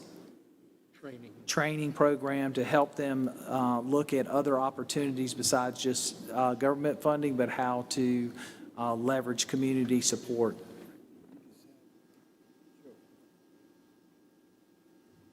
Is that clear enough, or you want me to restate it? Just during the work session, we thought that the 10%, the 28,000 was coming from the accommodations tax fund. No, But ma'am, it's you're a gonna take it from hospitality fund. Hospitality? Yes, ma'am. Okay, That was hospitality. thank you. That would come off the top of that 284. All right. And just for clarity, that whole 10% is not just for training, but training can come. We're going to budget it for that, and then we'll get a proposal, and then we can allocate it from there. We have a motion and a second. Madam Clerk, could you read the roll? I got the motion, but not the second. I apologize. Second. Thank you. All right. Mr. Taylor? Aye. Ms. Herbert? Aye. Dr. Bustles? Aye. Mr. Brennan? Yes. Mr. McDowell? Yes. Mr. Duval? Aye. Mayor Rickaman? Aye. Thank you. The second motion I put forth is that we take the line item agencies and we're going to provide them with the funding at the level that they had last year. But with the Museum of Art, we're going to include the $300,000 that is to finish the 5-year commitment for capital. And then as we move forward, we will look, after we get some more information over the next several weeks, if we want to take the balance of that and then redistribute it as they have requested, but we want to make sure that they have a funding at this point so that they can move forward as they're waiting on their budgets. That's my motion. Is there a second? Second.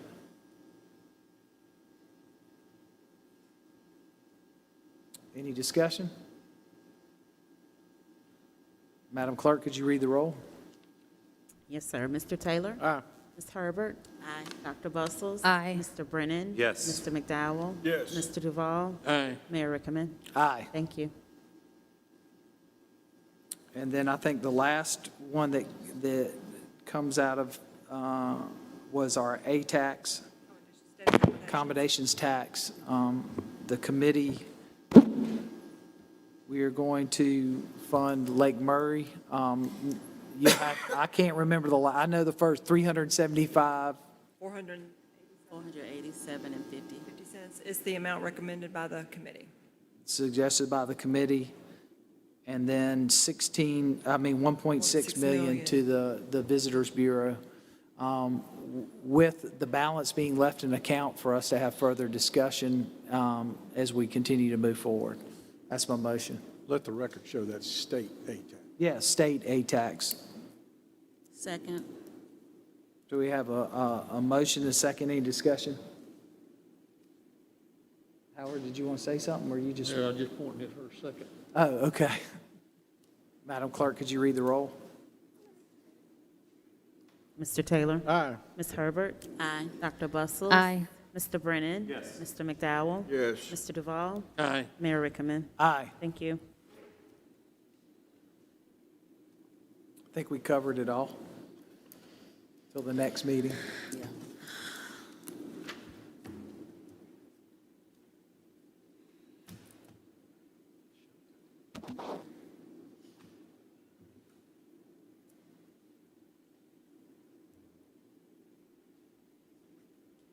I'm going to pass up my city manager's report, Mr. Mayor and Council, and I'll get started with that report for you.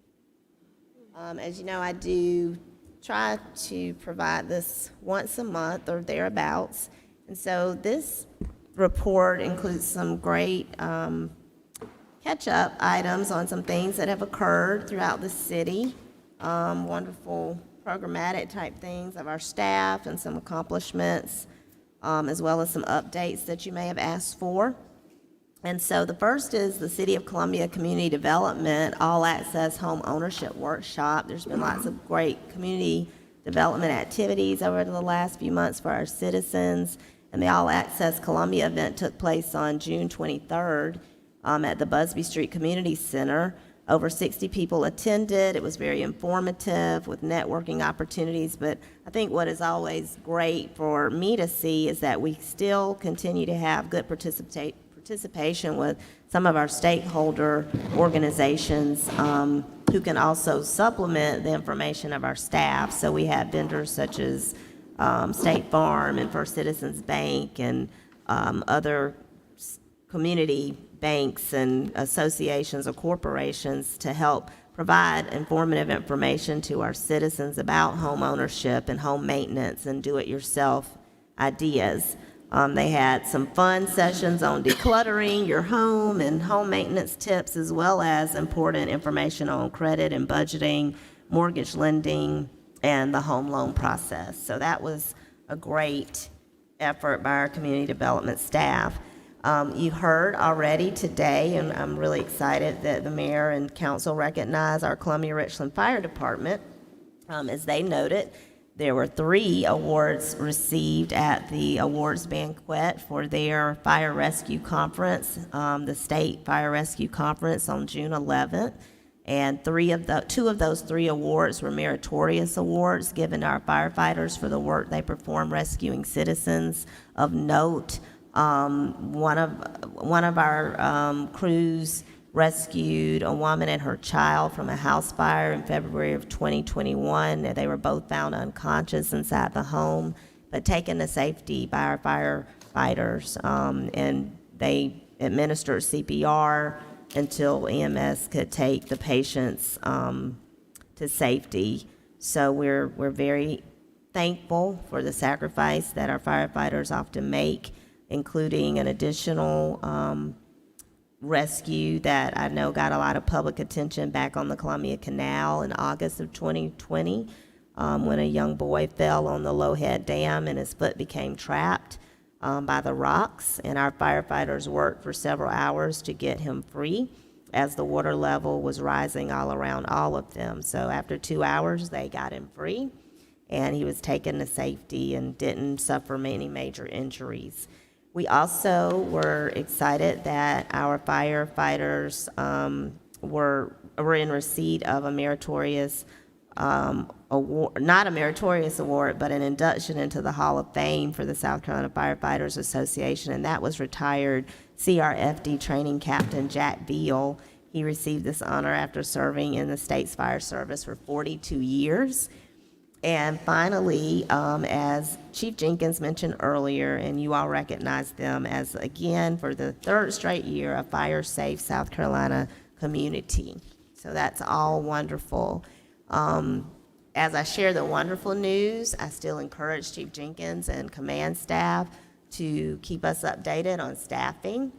I know Mayor Rickman and I had a great update from Chief Jenkins and Assistant Chief Folsom yesterday, and I wanted to share some of that information that they gave us, that our fire department is constantly working diligently to streamline their hiring process to bring in qualified persons more quickly. And so on August 18th, 11 firefighter recruits are scheduled to graduate. This is significant as we're trying to keep them as close to fully staffed at all times as possible. And Chief Jenkins has additionally made conditional offers to 11 more direct hire candidates, which is a new process that they're using to onboard our candidates more quickly. And this will begin on September the 19th, when those direct hire recruits will start. That class is expected to graduate on November the 10th. In addition to that, the chief mentioned to us that he plans to hire a full recruit class in January of 2023. And so we're looking forward to that future recruit class being expedited and continuing again to streamline our hiring processes. Yes, sir. I hope we can ask questions during Of this course, portion of the. of course. To stay on this subject, wonderful news about our recruitment and retention efforts with our Columbia-Richland Fire Department. We mentioned the desire to get a workshop session with Chief Jenkins. Just a summary of where we're going with the upcoming negotiation for the continuation of the service contract. Yes, sir. Do we have that scheduled yet? Yes, sir. I think in some of the information I put out to you all recently, it listed the different work session dates. Okay. I want to say, Erica, I'm not sure where we plugged that one in, but it is either August or September. Yes, Well, I sir. know that's important with the negotiation date coming, well, Yes. the summary agreement date coming very soon. Absolutely. So look forward to that. Very- Thank you. Very much so, and thank you for your service on the fire committee. We are moving on to some updates with our Columbia Police Department. Again, I've provided you all probably some more extensive updates and some recent spreadsheets that was shared. I wanted to pull from that just some highlights. Obviously, we are still experiencing a lot of activity with our unsheltered community members. And what I think is significant with that, and what the chief, and I know the work that this council, again, from a policy perspective, is moving towards, is some very specific recommendations through the task force that's working with Dr.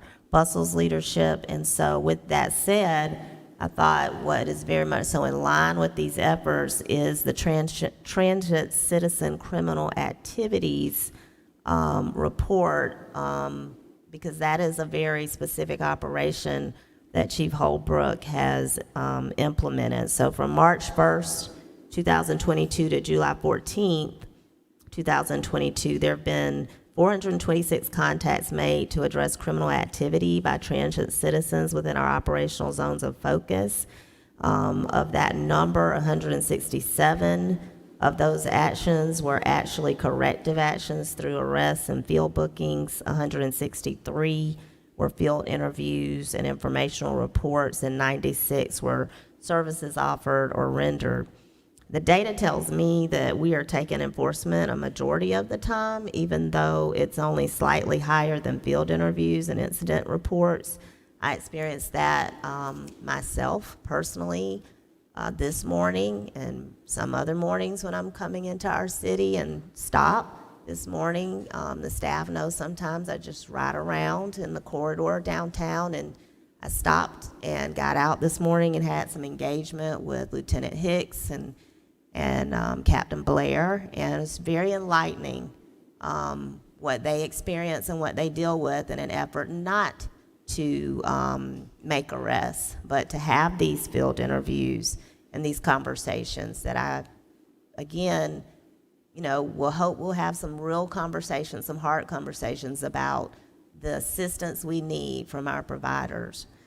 Again, we are, moving forward with documenting these encounters when there's no probable cause for an arrest so that we have the information and maybe can utilize some of this to help us as a council and staff come up with some ideas on ordinances for trespassing and urban camping and different ideas that I know this council is taking very seriously, and we appreciate you putting that focus on that.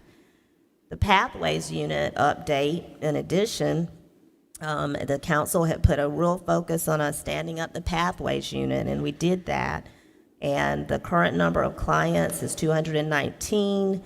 The actions taken on behalf of those clients has been 629 to date, with a total calls for service of over 256 now as I'm reading this today. So the onboarding process to add to those teams has continued since we first stood up the Pathways Unit. I've listed for you here and shared with you in a spreadsheet of information previously the individuals that are being onboarded for the Pathways Unit.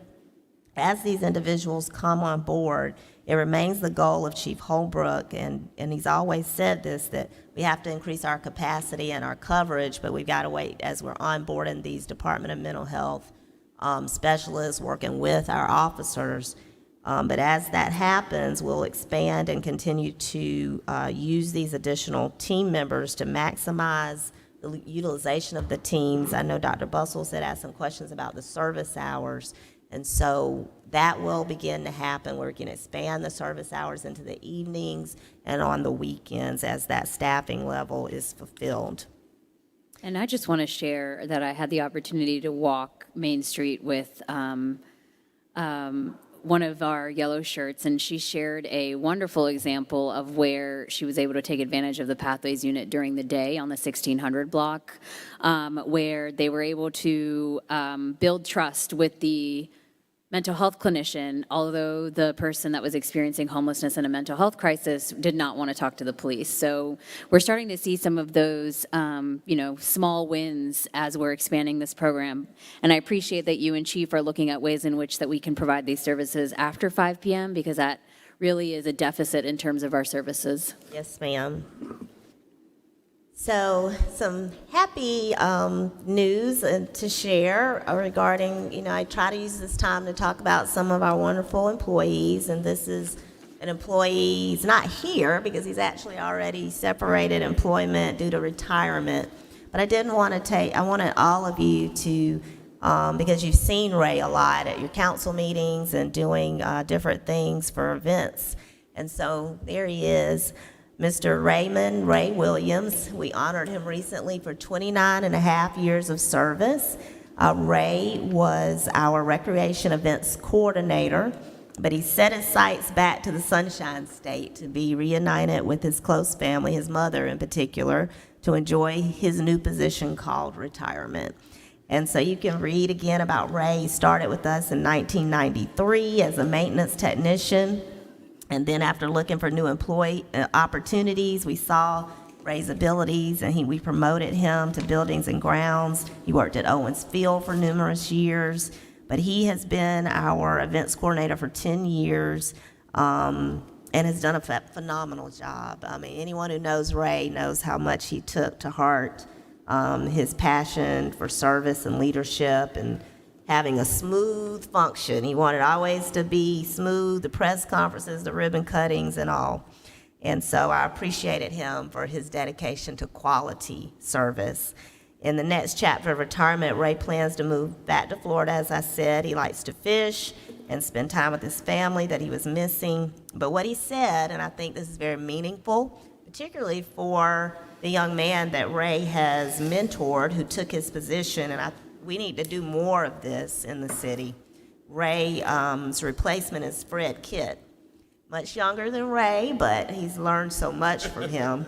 And I think you're going to see that he's going to exhibit the same quality in what he does. But Ray did leave us with, what made it easy for me was pride. I took pride in what I did, and I knew what I was doing was for the betterment of the city of Columbia, not just myself and the Parks and Recreation.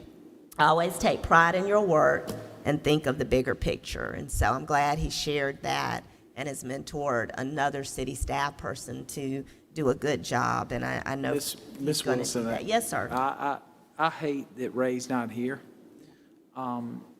because we owe him a great deal of gratitude for his always a positive foot forward, always greeting everybody, always setting us up for success wherever we were, and never complained, never did anything but just really enjoyed his job. But I think his greatest legacy is that young man that he has trained, who has truly stepped in some big shoes and done a wonderful job. And I agree with you, this is the type of relationship we need to foster in the city more. Yes, sir. And Mayor's been talking to me about that and establishing some training programs and some of our, mid-level and below managers, building people up to step into these roles. It's really, really important. And so another employee spotlight, and this is a little bit of a surprise because I kept asking, I said, Ms. Harris, I just don't know what we're going to do today. Ladies out, and Erica needs some help. So Ms. Doris Harris is our lead.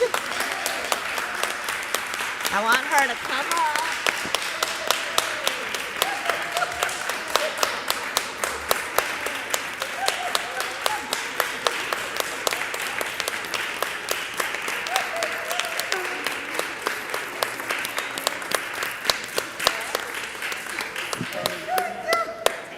Hey, that's us Leos. I gotta read what I said I was gonna read now. So you're just so busybody, won't let people do something for you.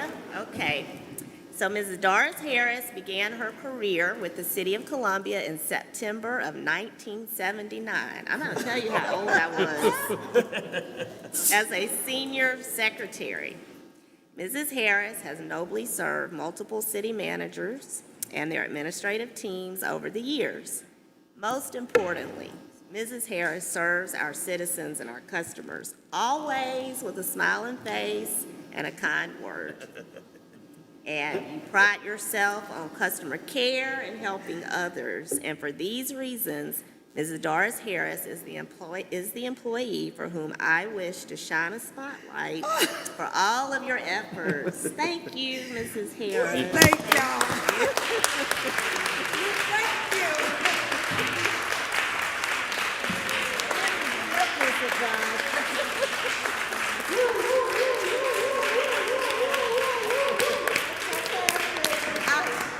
I had no idea what.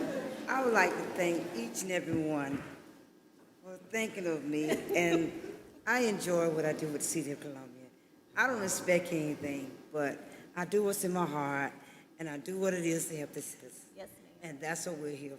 Yes, And I think that each person, no matter what, give them their roses, but I really, I had no idea. Come take a picture with the mayor and Come on, council. Come on, picture. Council, let's take a picture with Ms. Doris.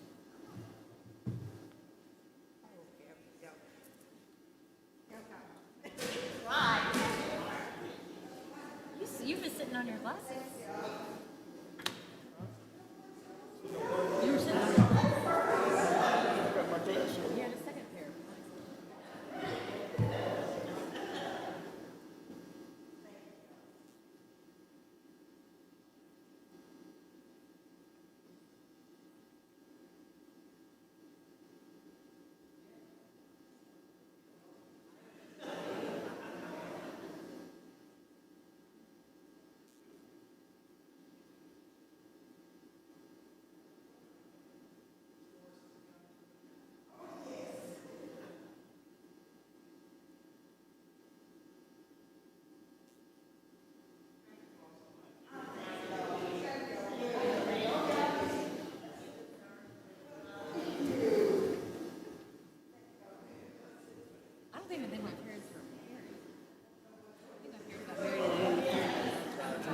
somebody deserving this.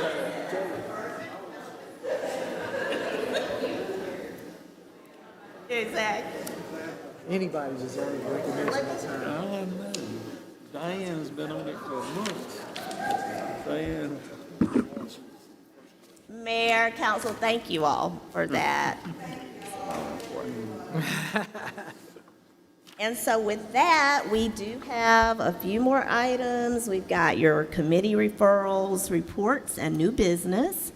Item 47 is, council is asked to refer a proposed lost stolen firearm reporting ordinance to the Public Safety Committee as requested by the Honorable Oddity Bustles. So as you all may know through some of our communications, we have been exploring an ordinance that would require private citizens within 24 hours to report a lost or stolen firearm. This is something that is data-driven in the sense that our Columbia Police Department has shared with us that we have some of the highest rates of crime associated with a lost or stolen firearm. And we believe that this is something that would really be another tool in the toolbox that would allow us to prevent some of the gun violence that has been plaguing our communities. For the sake of understanding the ordinance and ensuring that we're all on the same page, given some of our discussions about the process, I'd like to formally refer this ordinance and the draft as it's currently written to the Public Safety Committee and ask that the Public Safety Committee review and provide their feedback in the form of an email or during a work session no later than August 23rd, which would then allow us, based on their feedback, to hopefully have our first reading in September.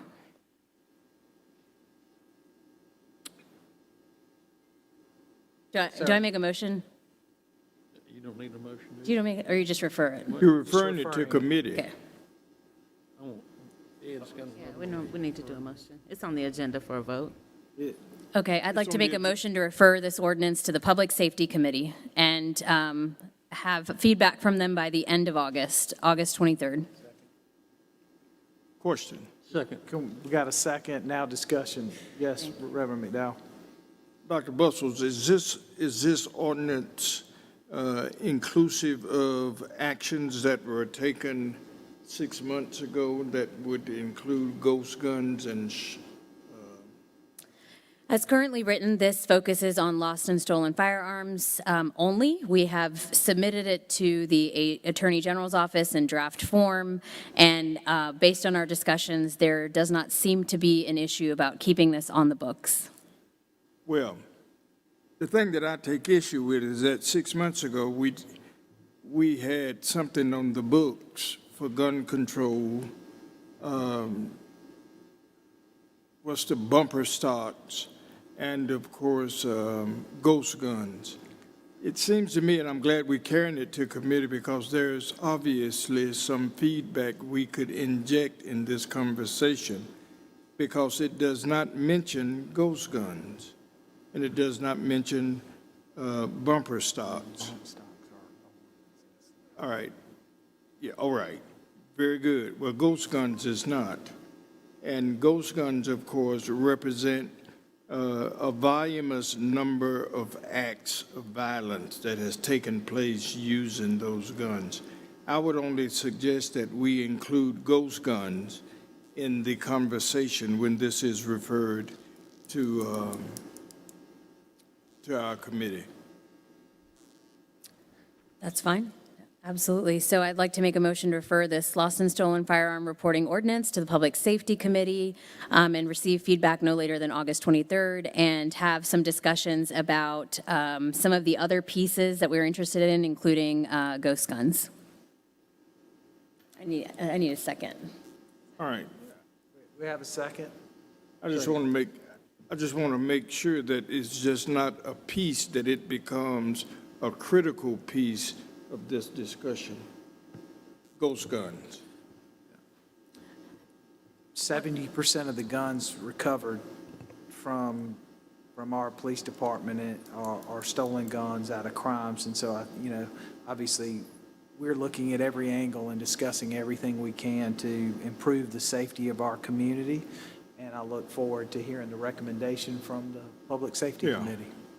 Well, We have a motion And a second, yeah. It's been seconded. We discuss, any more discussion, Reverend? Yes, just, Yes, sir. I am not against this. I just want to make sure that all of our bases are covered as it relates to gun violence.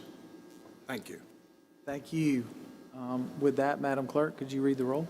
Yes, sir. Mr. Taylor? Ms. Herbert? Aye. Dr. Bustles? Aye. Mr. Brennan? Yes. Mr. McDowell? Yes. Mr. Duval? Aye. Mayor Rickaman? Aye. Thank you. At this time, Reverend McDowell, we have the Administrative Policy Committee meeting report from June 28th, 2022, the Honorable Edward McDowell, Jr. Yes, ma'am. Let me, Howard, do you want to do that? That other You piece got the down? floor, why don't you do it? Refer it to. Well, I don't have. Okay, I'll do it. All right. You do your administrative report. then All I'll right, let butt me do in. this. Anybody seen the Muppets?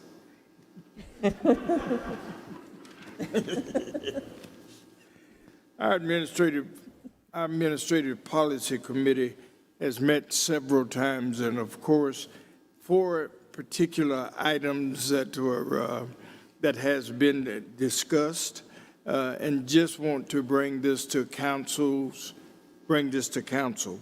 As you know, we've been talking about health initiatives. We initially talked about a larger group of persons that would look at health issues within our city. Comparatively, as compared with the national numbers, Columbia sort of, we don't do that well. So, of course, instead of a large health initiative board of directors, one of the things we talked about in our committee was to focus on the biggest emphasis health issue within our city, and of course that was diabetes. Diabetes, of course, is running the gambit in our city. And of course, one of the things that we talked about in committee and was, of course, a walk to life, for life, to be initiated in partnering with DHEC and South Carolina Diabetes Council to help folk understand the importance of health issues, particularly within our city. We are sort of looking at November as being a launch date because it is National Diabetes Month. A part of that initiative, of course, would be to do a walk and to make sure resources and those sort of things are available for persons who are in those particular crisis situations.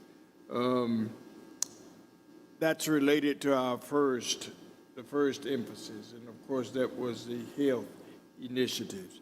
Anything else, members? Not about that, no. Okay, thank you. The other thing, and we had so many things with the Administrative Policy Committee, I need a whole notebook to sort of read through these things. It was very important for us to look at Columbia Clean Initiative. I think Will and I have talked a little bit about that. We were able to bring in Clint Shealy and Robert Anderson to talk about how we can best approach this emphasis within the confines of our city. We sort of think and sort of feel like this is something we want to do and have to do for the sake of our city. So, of course, Mr. Mayor, because of the importance, ongoing conversations will ensue themselves, but right now we're on target to go forward. Thank you. Is there, That's correct. I got 2 more. Oh, you got a full slate today. Well, you all did that. I didn't do it. The third emphasis, of course, was with boards and commissions. We recognized that we could not particularly understand and do what we need to do for boards and commissions in 1 hour or hour and a half. This is an ongoing committee. What we wanted to look at, we wanted to make sure that a lot of our work, we still need to do a lot of work. There needs to be some understanding of clarity of functions from our boards and commissions. We need to look at term limits. We talked about the process of putting together an Excel sheet to understand when folk come on the board or commission, and of course, when they rotate off. A time limit, making sure that all things working together. So we're going to be looking at this and continuing to talk about this. Mr. Mayor, the last thing, of course, as you know, last year we developed ACE, Equity Index Study. And of course, a part of that Equity Index Study was referred to the Administrative Policy Committee. As a result of that, we talked a little with, and I think our mayor had some conversation, and I did too, with the Community Relations Council. One of the things we suggested to our committee, and our committee, I think, approved it, and that was to allow the Equity Index Study to be given to Community Relations Council. They analyze it, and of course, bring it back to us for recommendations. And to build on that, part of that is that study was done incorporating Richland County, the city That's of Columbia, and Lexington County, and it's not separated. So we need It's an a all-inclusive community group to help bring in, and much like other cities in the upstate, they went through and picked 3 things to go target this year, and then 3 things at the year after and after, so that they could achieve, instead of trying to take on everything and not being able to achieve anything. Committee, anything? What you think, Dr. Blossom? No, You okay? that's correct, yeah. Okay. That ends my report. If I may borrow Councilman McDowell's time. Yes, sir. Councilman McDowell has given me a suggested program that he wants the Public Safety Committee to look at that would work with CPD to come up with a program of assistance for people that want to put up the no firearms allowed signs. But the state law is very specific about how large the sign is, how high it is off the ground, where it is put in the window, the size of the lettering on the sign, and his suggestion includes having some of these signs pre-printed, and that we train somebody at CPD. You got plenty of people over there that can help with this, I'm sure, that would assist citizens that want these signs in their businesses particularly with proper placement, just like we do when we go out to do a security survey. Could I make a small adjustment to that? As we y'all work through that process, can we see how we can use a business liaison or something? I don't think we want to take an officer out to help with signage. No. Let's utilize our business liaisons Okay. to help with that, if you wouldn't mind. We can do that. What kind of signage? What kind of No signage? concealed weapons. No concealed Oh, weapons. okay. I'm sorry. No we missed concealed that part. weapons. Okay, yes. You want a motion on that? I think it would be, if you're going to refer it to committee, yes. Yeah, it's I a move we possible. refer that to the Public Safety Committee. Second. There's a motion on the floor. It's been seconded. Madam Clerk, could you read the roll? Mr. Taylor? Ms. Herbert? Aye. Dr. Bustles? Aye. Mr. Brennan? Yes. Mr. McDowell? Yes. Mr. Duval? Aye. Mayor Rickaman? Aye. Thank you. Referencing our report, Mr. Mayor, Administrative Part, I refer this just as information. There's nothing to add. Thank you very much for your report and your hard work. Ms. Herbert, I believe you are next up on the Affordable Task Force. I will be much quicker than Rev.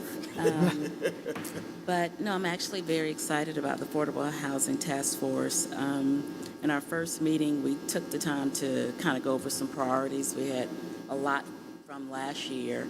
We narrowed them down.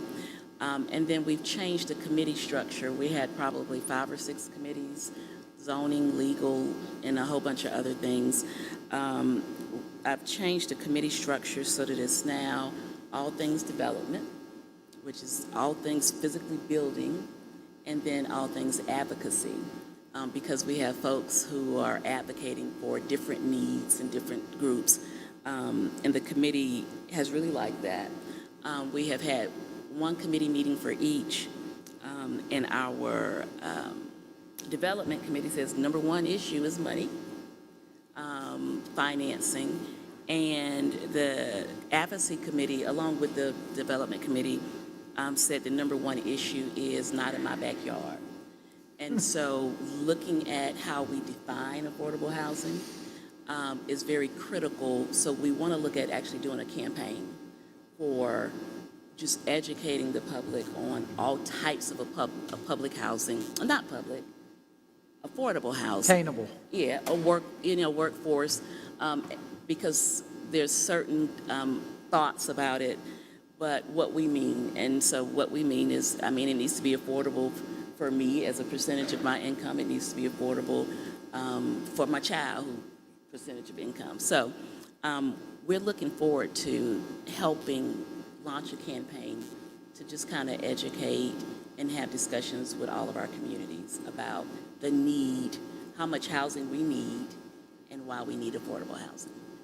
Thank you, Ms. Herbert, for that report. And as y'all continue to develop, as we're working with HUD applications and all the opportunities for funding, let's continue to make sure that we're connecting all the dots so everybody knows our commitment to affordable, attainable, and home ownership is a priority of this council.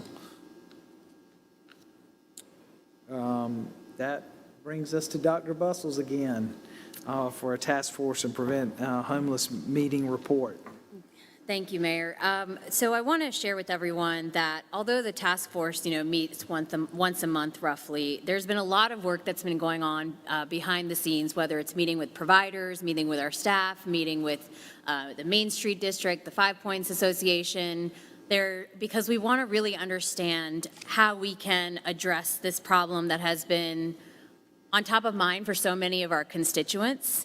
And so I want to talk a little bit about the key themes that emerged from the task force meeting on June 29th.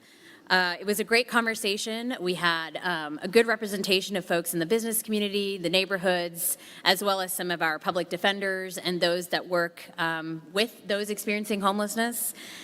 And after, talking through some of the scope of our work, right? So this task force is focused on who we call the chronically homeless or the chronically unsheltered. That is the definition used by HUD. Homelessness obviously expands beyond that, but we know that we can't solve everything. What we can do is focus on what we can control, and that is the chronic homeless population that we've consistently seen an increased presence of throughout our city. And so some of the themes that really arose was, number one, there are no services really in the city after 5 p.m. Most services that are provided, they end at 5. And that's for a multitude of reasons, but oftentimes that leads to everyone calling law enforcement. And law enforcement remains the first line of defense against a problem that law enforcement should not be the first line of defense. And so we talked a lot about what it would look like to have a system in which the police were not the first folks that we called. And so it is, certainly helpful to hear that some of our investment with the Pathways Initiative, as well as some of the other approaches that we're taking to address this problem, is starting to have some promising results. But we talked a lot about how we cannot and should not always be calling the police, and that we really need to make sure that we have options after 5 p.m.